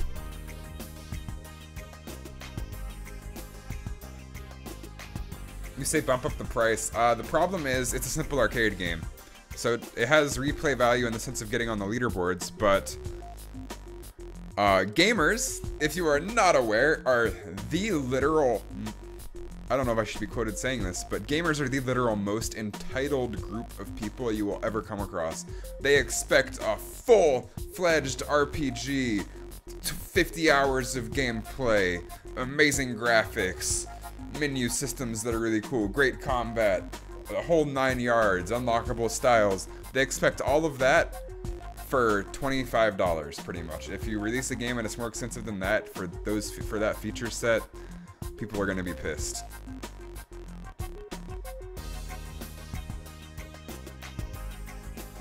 So, yeah, gamers are really entitled in terms of price point. They don't realize that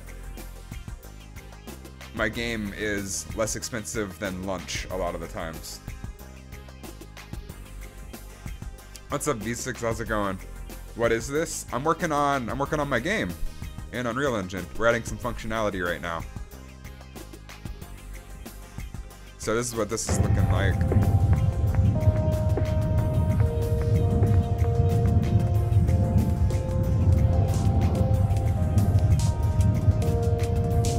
And we're adding functionality so you'll be able to press the buttons. Yeah, the amount of work I put in, definitely, you can either shoot for a low price point and high volume of sales, or low volume of sales and high price point. I shot for the low price point, high volume of sales.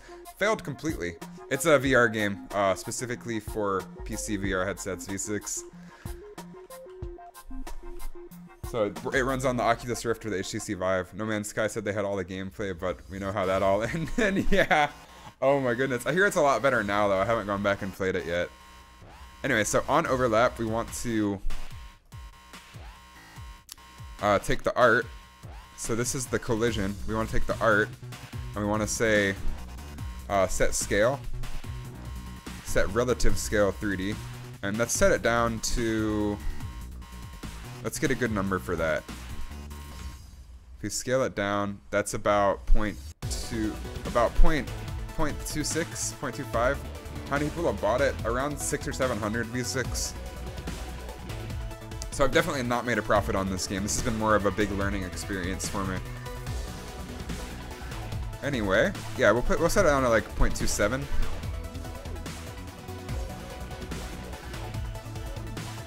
You watched my Pokemon videos? That was some A+ acting. Yeah, I'm gonna be the next Tom Cruise. Gonna set 11.27, and then we want to grab our left button mat and set the set scalar parameter value. Button lit, we'll set that to 1. And then on end overlap, so button left collision on end overlap, if the other component has tag fist branch, which is again is like an if statement in programming, and then we can say, this is confusing, this is programming essentially. So all we're saying is if my fist overlaps the button, then we scale down the button and light it up. This is not my job V6. I do this in my free time for fun. You laugh. You died of laughter when my friends didn't untie me from the chair. Ouch. We were gonna make a season 2, but we never got around to it. It was so draining. Working on that stuff and releasing an episode a week. It burnt me out for a while.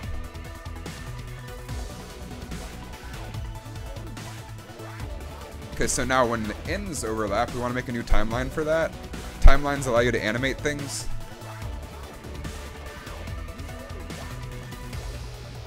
Left button anim. And we just want to make this linear. And we want to make it last maybe a second to have the button unpress. I accidentally added a track. So this is a second long animation. We add a keyframe, we add a keyframe. It's gonna start at 0, it's gonna end at 1. So this says, as time goes on, increase the value up to 1. That's all that says. It's a graph. So when we play this timeline, we want to linear interpolate float.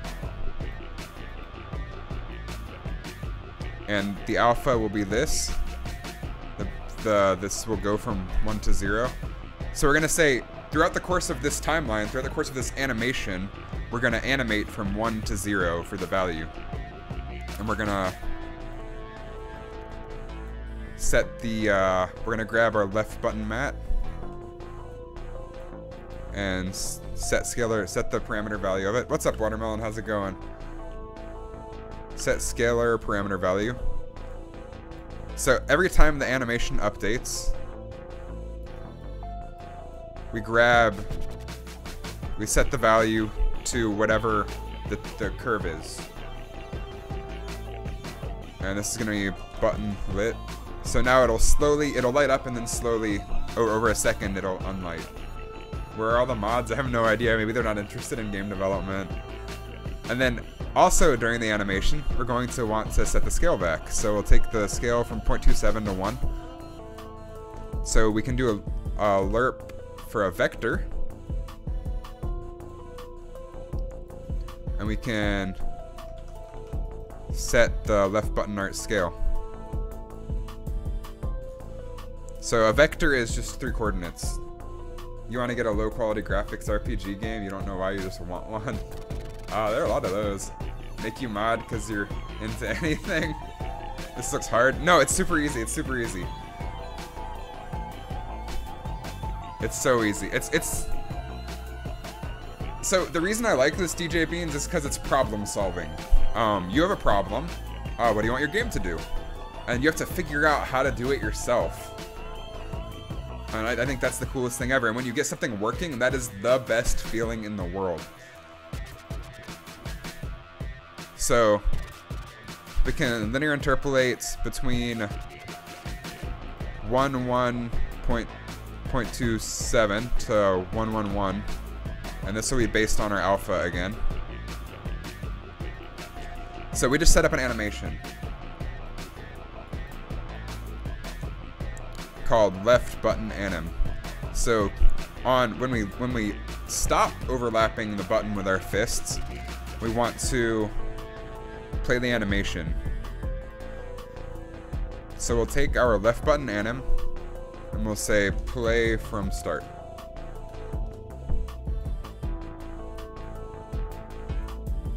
And that's it. So now, if we simulate, normally this would be in VR,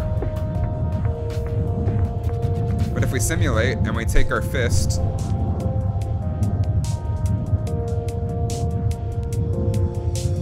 let's take our, yeah, fist star collision.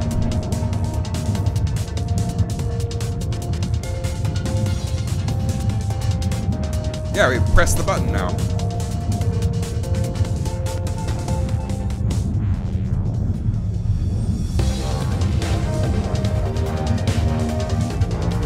If we try that in VR, give me a second.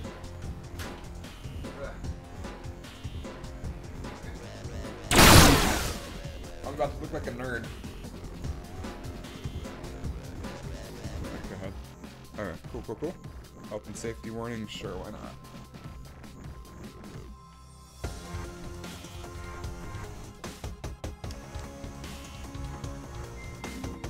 Okay, cool.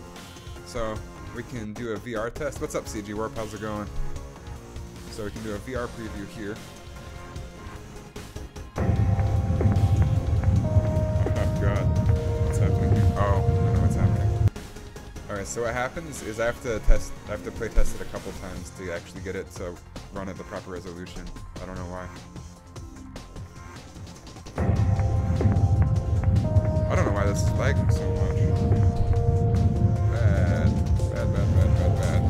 Bad.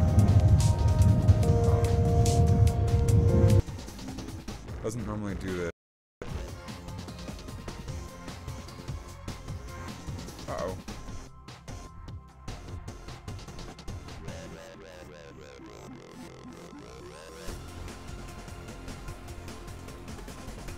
Yeah, it's gonna lag for a second here.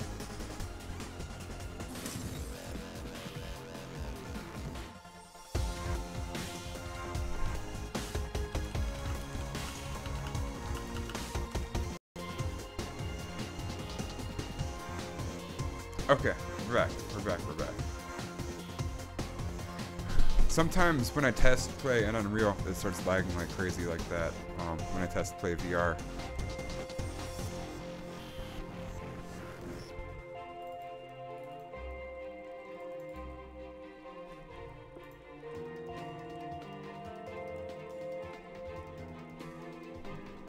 So now we're gonna reopen the game and try again. Maybe I have too much stuff open.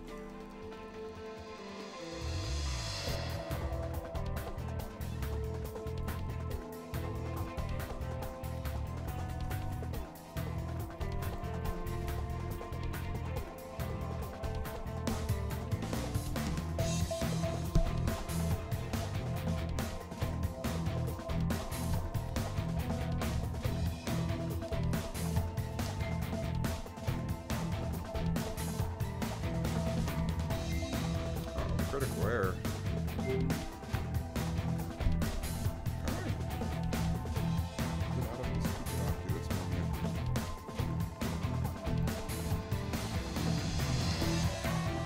Oh, okay. That controller's out of battery. The controller's out of battery. Yeah, I know you can't see anything. I'm not testing yet. I was just an Oculus Home.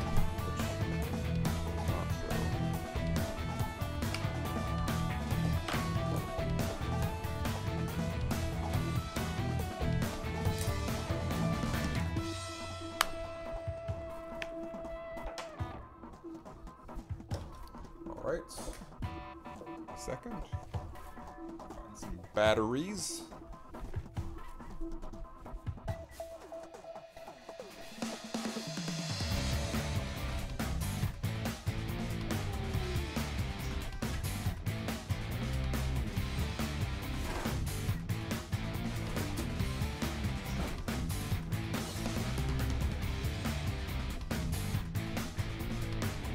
I have no idea if these are good batteries or not.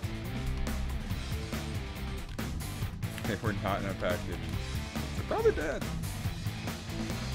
The slow mode waiting time could be way longer. You're fine with it? Oh, I forgot I had slow mode on.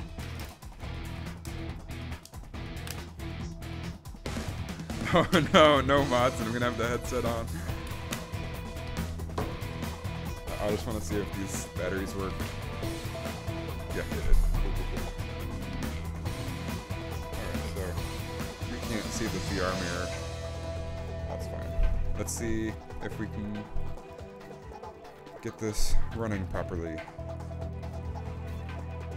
It's blueprints, open level blueprint.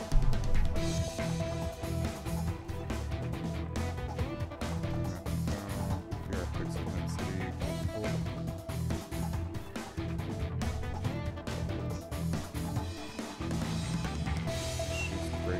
Set this to 1 for now, just in case that's what's causing it.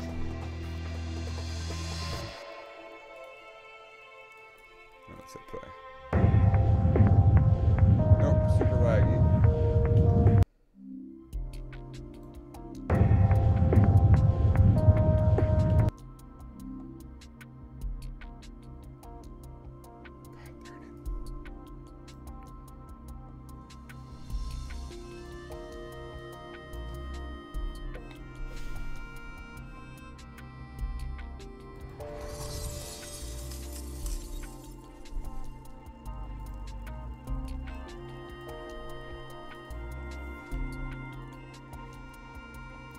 Forgot about Nightbot.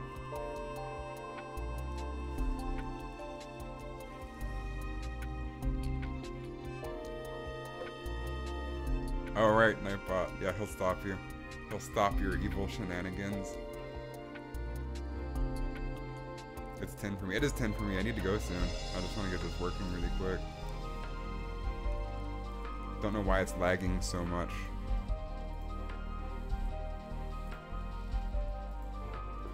Photoshop eats up a decent amount of processing power, I guess.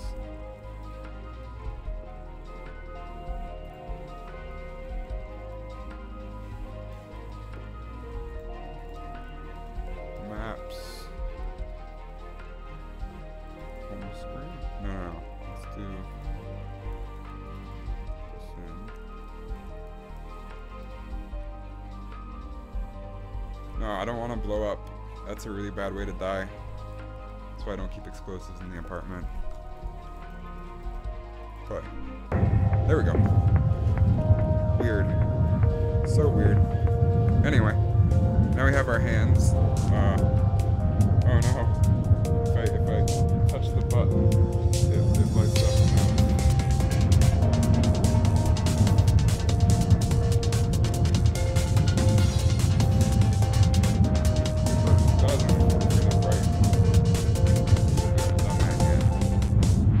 That's what we worked on today. Good night, Sky. Thanks for stopping by. Alright, so we need to do the exact same thing for the other button. We can pretty much just copy paste. So we can say... we can also copy paste the timeline as well. So we want to add a new timeline.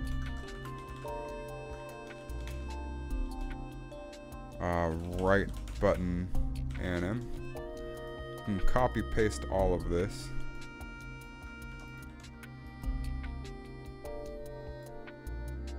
Clap them cheeks. Except we want to do we have to make a new add key. You're at 0. Oh, it's lagging. It is lagging. Let me hit play again. No, it should be lagging less. I don't know. There's like a weird bug with the engine where it does that. I'm going to save everything, restart the engine. Just so it's not lagging so much.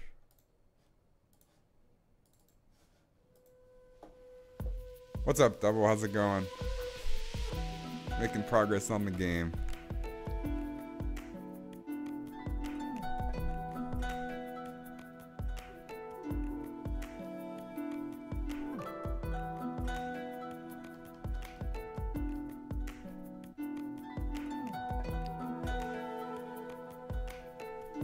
Give it a second to open up again.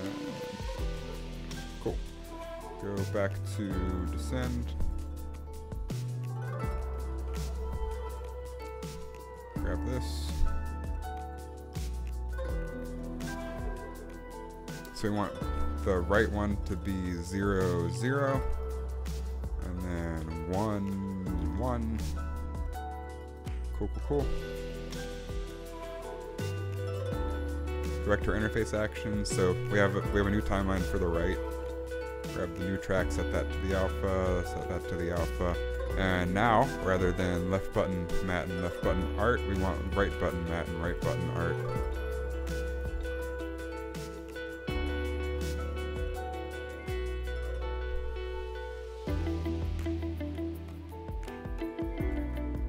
Cool. Then we do the same thing we did. Okay, so this is gonna be left button actions, left button timeline. Commenting just helps me figure stuff out later, like what does what. What are the obligations to become a sincere mod? I have no idea. I modded, what happened is I modded too many people that asked for it after I got rated by Nick A30. And now I have too many mods, so I'm gonna wait for it to just settle for a while before I add more mods. So we want the right collision, we want on begin overlap, and we want on end overlap. And like I said, we can pretty much just copy paste.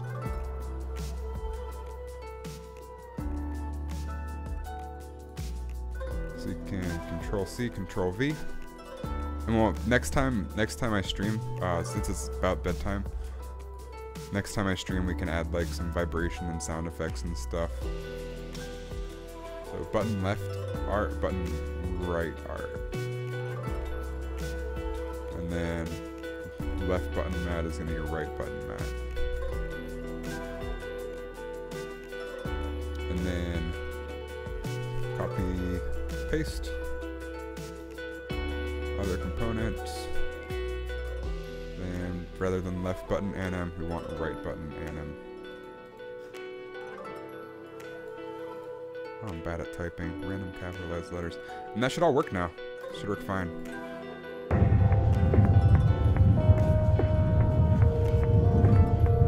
Okay, so now there are my fists. Cool. So now left button works.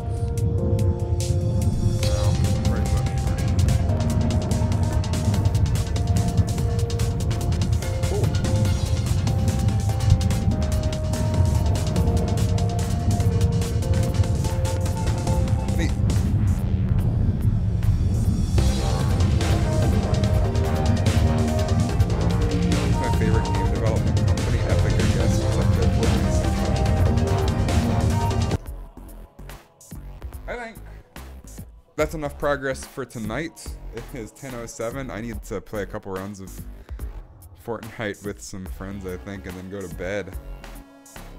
I need to finish the day 3 Halloween challenges. Anyway, thank you all for watching. I know that this stuff is more dense and less interesting than the Fortnite. So, oh, I'm about to end, Ghost Fan. I'm about to end right now. As we just got this working. Turn down the music for future reference, sure.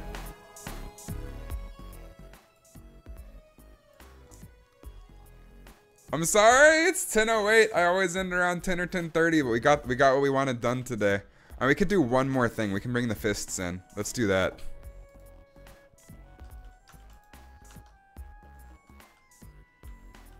So, we'll export this. We'll join these. So this is our fist, and it punches. Oh, I want to rotate this.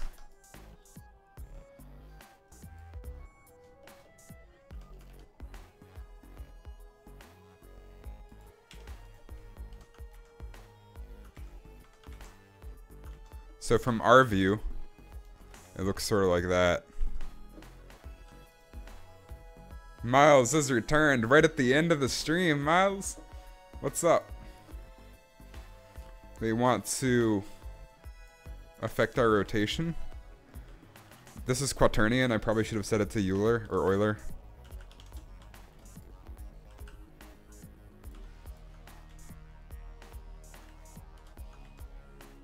You have to go to sleep anyway. It's 3:10. Holy moly, double decker. Yeah, why is everybody dropping in right at the end of the stream? Like we had like 6 or 7 viewers for the whole thing, and now we're up to 12. right when I'm trying to go to bed. We could join. We got boxing glove, spring. And then we have the spring. So we can join those.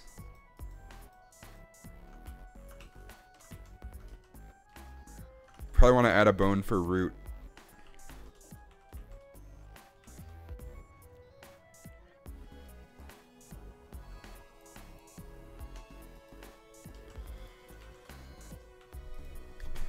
And we'll call this bone the root.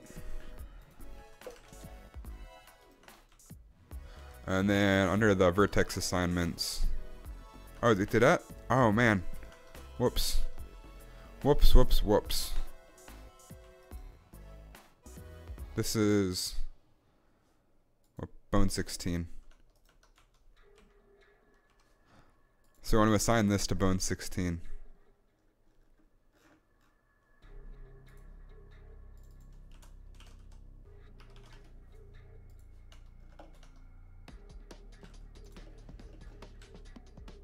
Something like that. Oh man. It is not working at all anymore since I joined them. Just undo all that.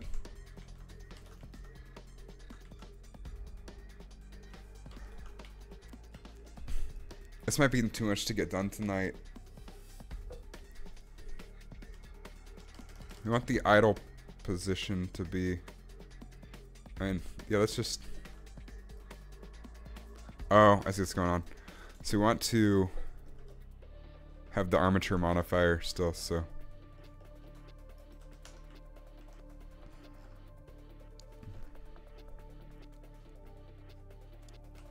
That's not good.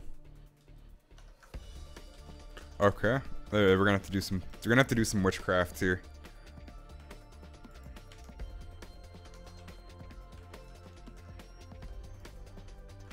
There we go. So now we can join on the spring.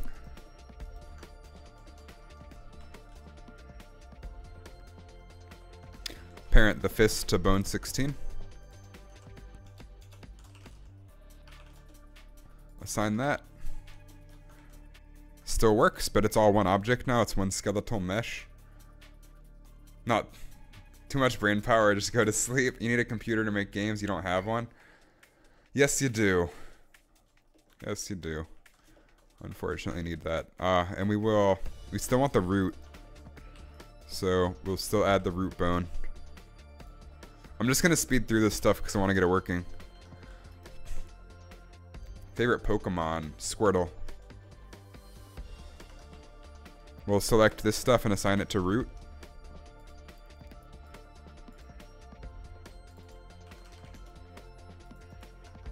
I think I named it root, right? Yeah, so now if we move that, that moves this thing. And then we need to assign keyframes for all the bones, I think.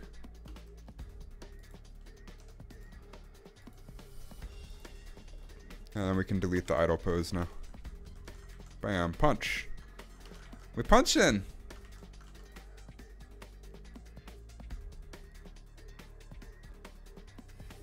Oh, you mean the real-time engine? Oh, yeah, Eevee's gonna be cool.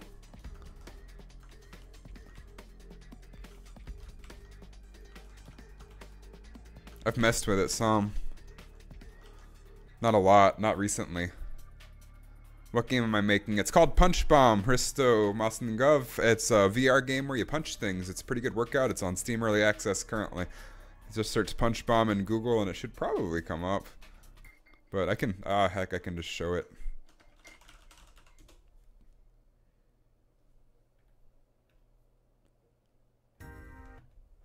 Stop the music, bring up my trailer.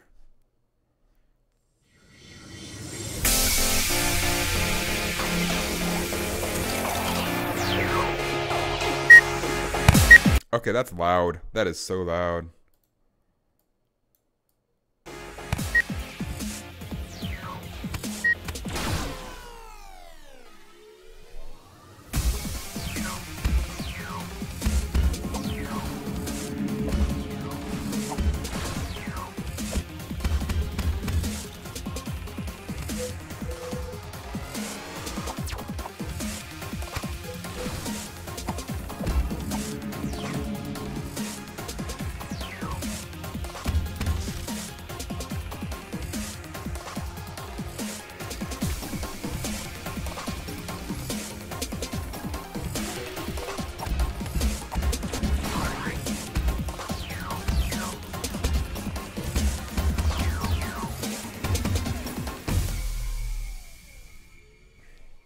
Yeah, that's the game. I did make it Ghost Band, and that's what we're working on right now.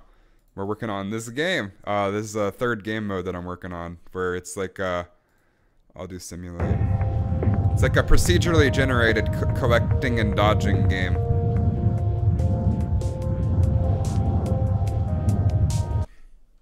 Right now we're working on the buttons and the fists on the side of the cart. There's a boss fight. Let's see. The current game I'm working on is 9 procedurally generated stages and then a boss fight. So if we go to the boss level, that's going to come down way slower in the final. Yeah, it's a giant robot you're going to have to fight.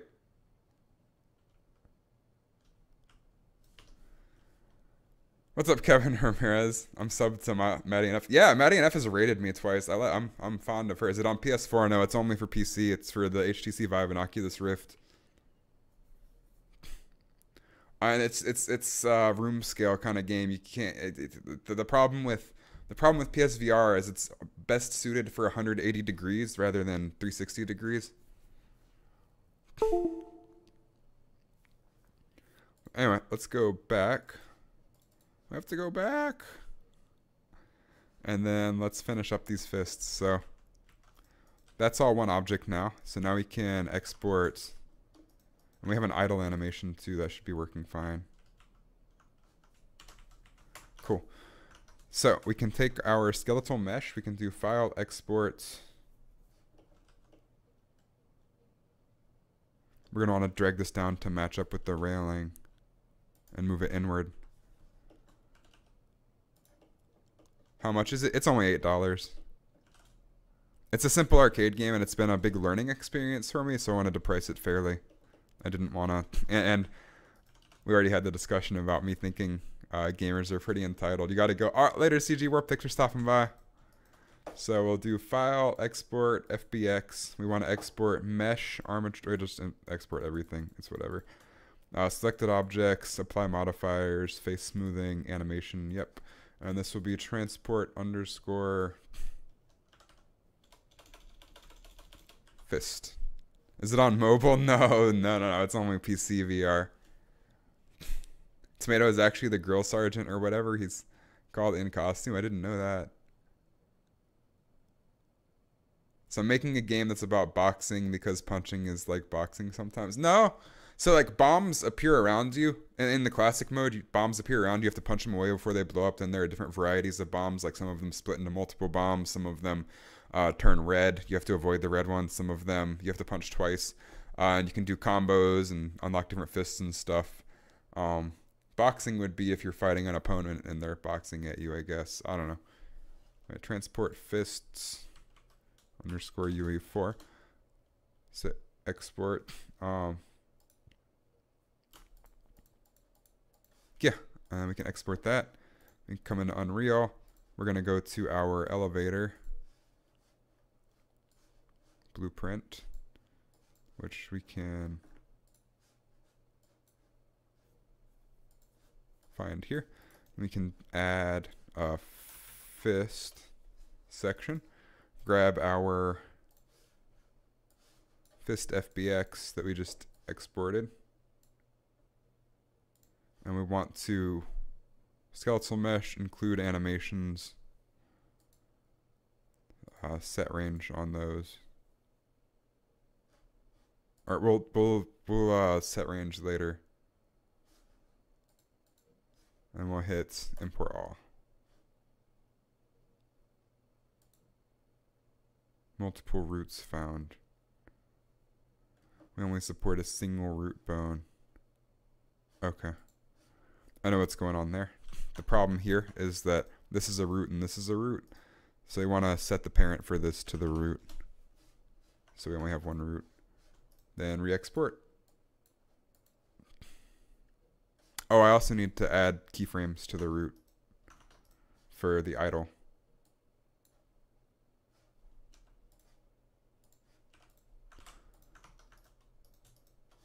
File, export, FBX. Fist UE4 export. Drag it in. I'll look at comments in a second, guys. Right now, I have a window covering it.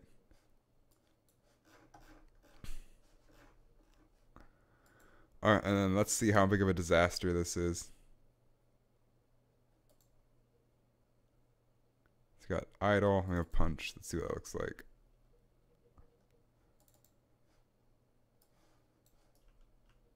Uh-oh. Oh, no. Oh, I know what's going on. Delete all this.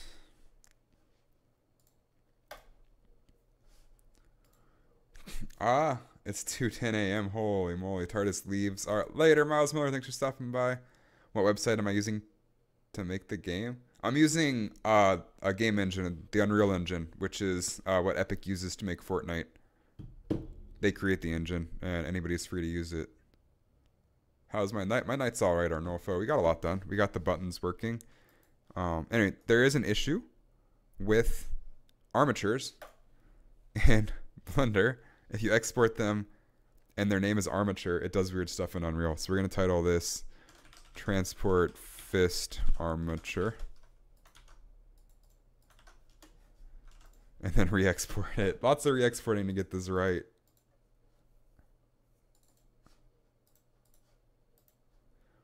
Skeletal meshes are tricky. You saw a video of Punch Bomb. I appreciate that, Ghost Band. It's a fun little game. The errors are fine. We don't have to worry about that. Yeah. Okay, so now our punching is working. What's going on there, though? Don't restore. Shut it. Leave me alone. I don't know what's going on there.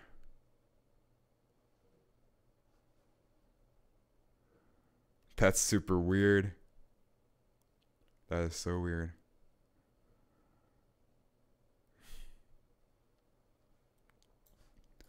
That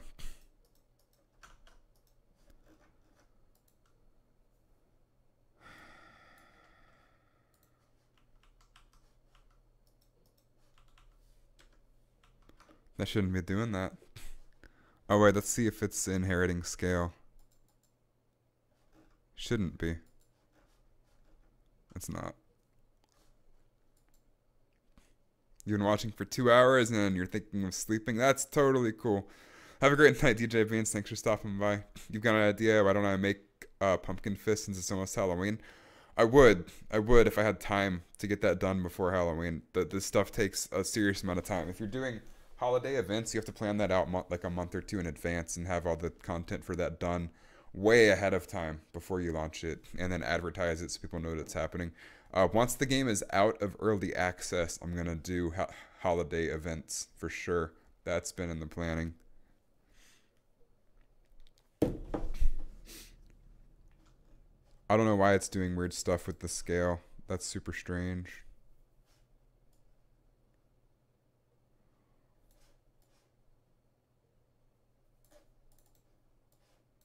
There's the idle.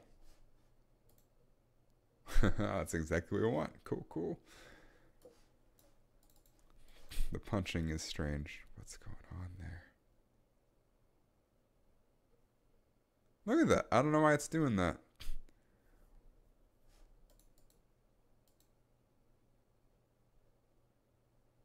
I think that fixed it. Oh, it's the interpolation that's screwing it.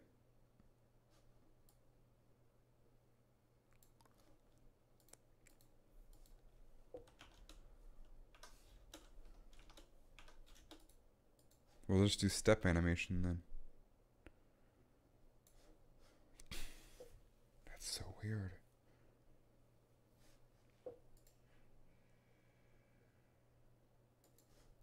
Just gonna look jittery because it doesn't have in between frames. Am I still gonna make games after I launch this? Yeah, hopefully.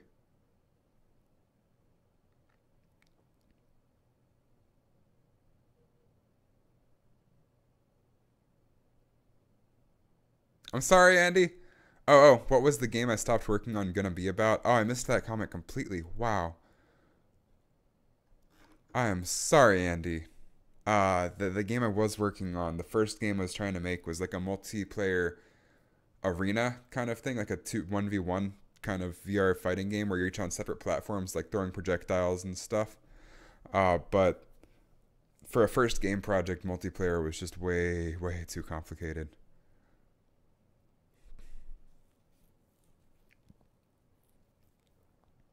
Who will win 10 bombs or one punchy boy? Hopefully the punchy boy, or they must be really bad at the game. We'll keep it stepped for now for the animation. We want it to be linear interpolated though. I don't know why it's doing that.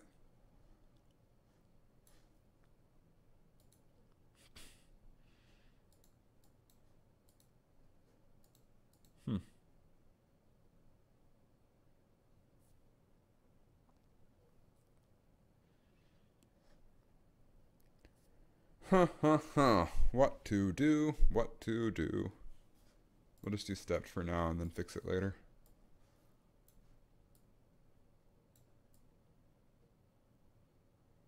No, that just looks bad. We want linear interpolation. We're just going to have to figure out how to fix the scale. And I think I know how. So we're going to select this bone, duplicate it. All right, good night, Hersto. Thanks for stopping by. You have homework, but you're procrastinating. That's not good. I don't know, guys. I think we're just going to call it here. I'll figure this problem out next time. And we'll build an animation network and stuff next time, too, in Unreal. We'll talk about animation states and state machines and things. So that's all sorts of fun. We got to fix that, though. Anyway, it's 10:30 pretty much. I have to go to bed. I have work in the morning. I'll be back on Tuesday, probably with Fallout 76. Cuz the beta for that is Tuesday for PC people. Then Wednesday should be Fortnite again. So, thank you all so much for stopping by. I hope you have a fantastic rest of your night and a great day tomorrow. I have acting class tomorrow, so I'll be off. It is time for the outro.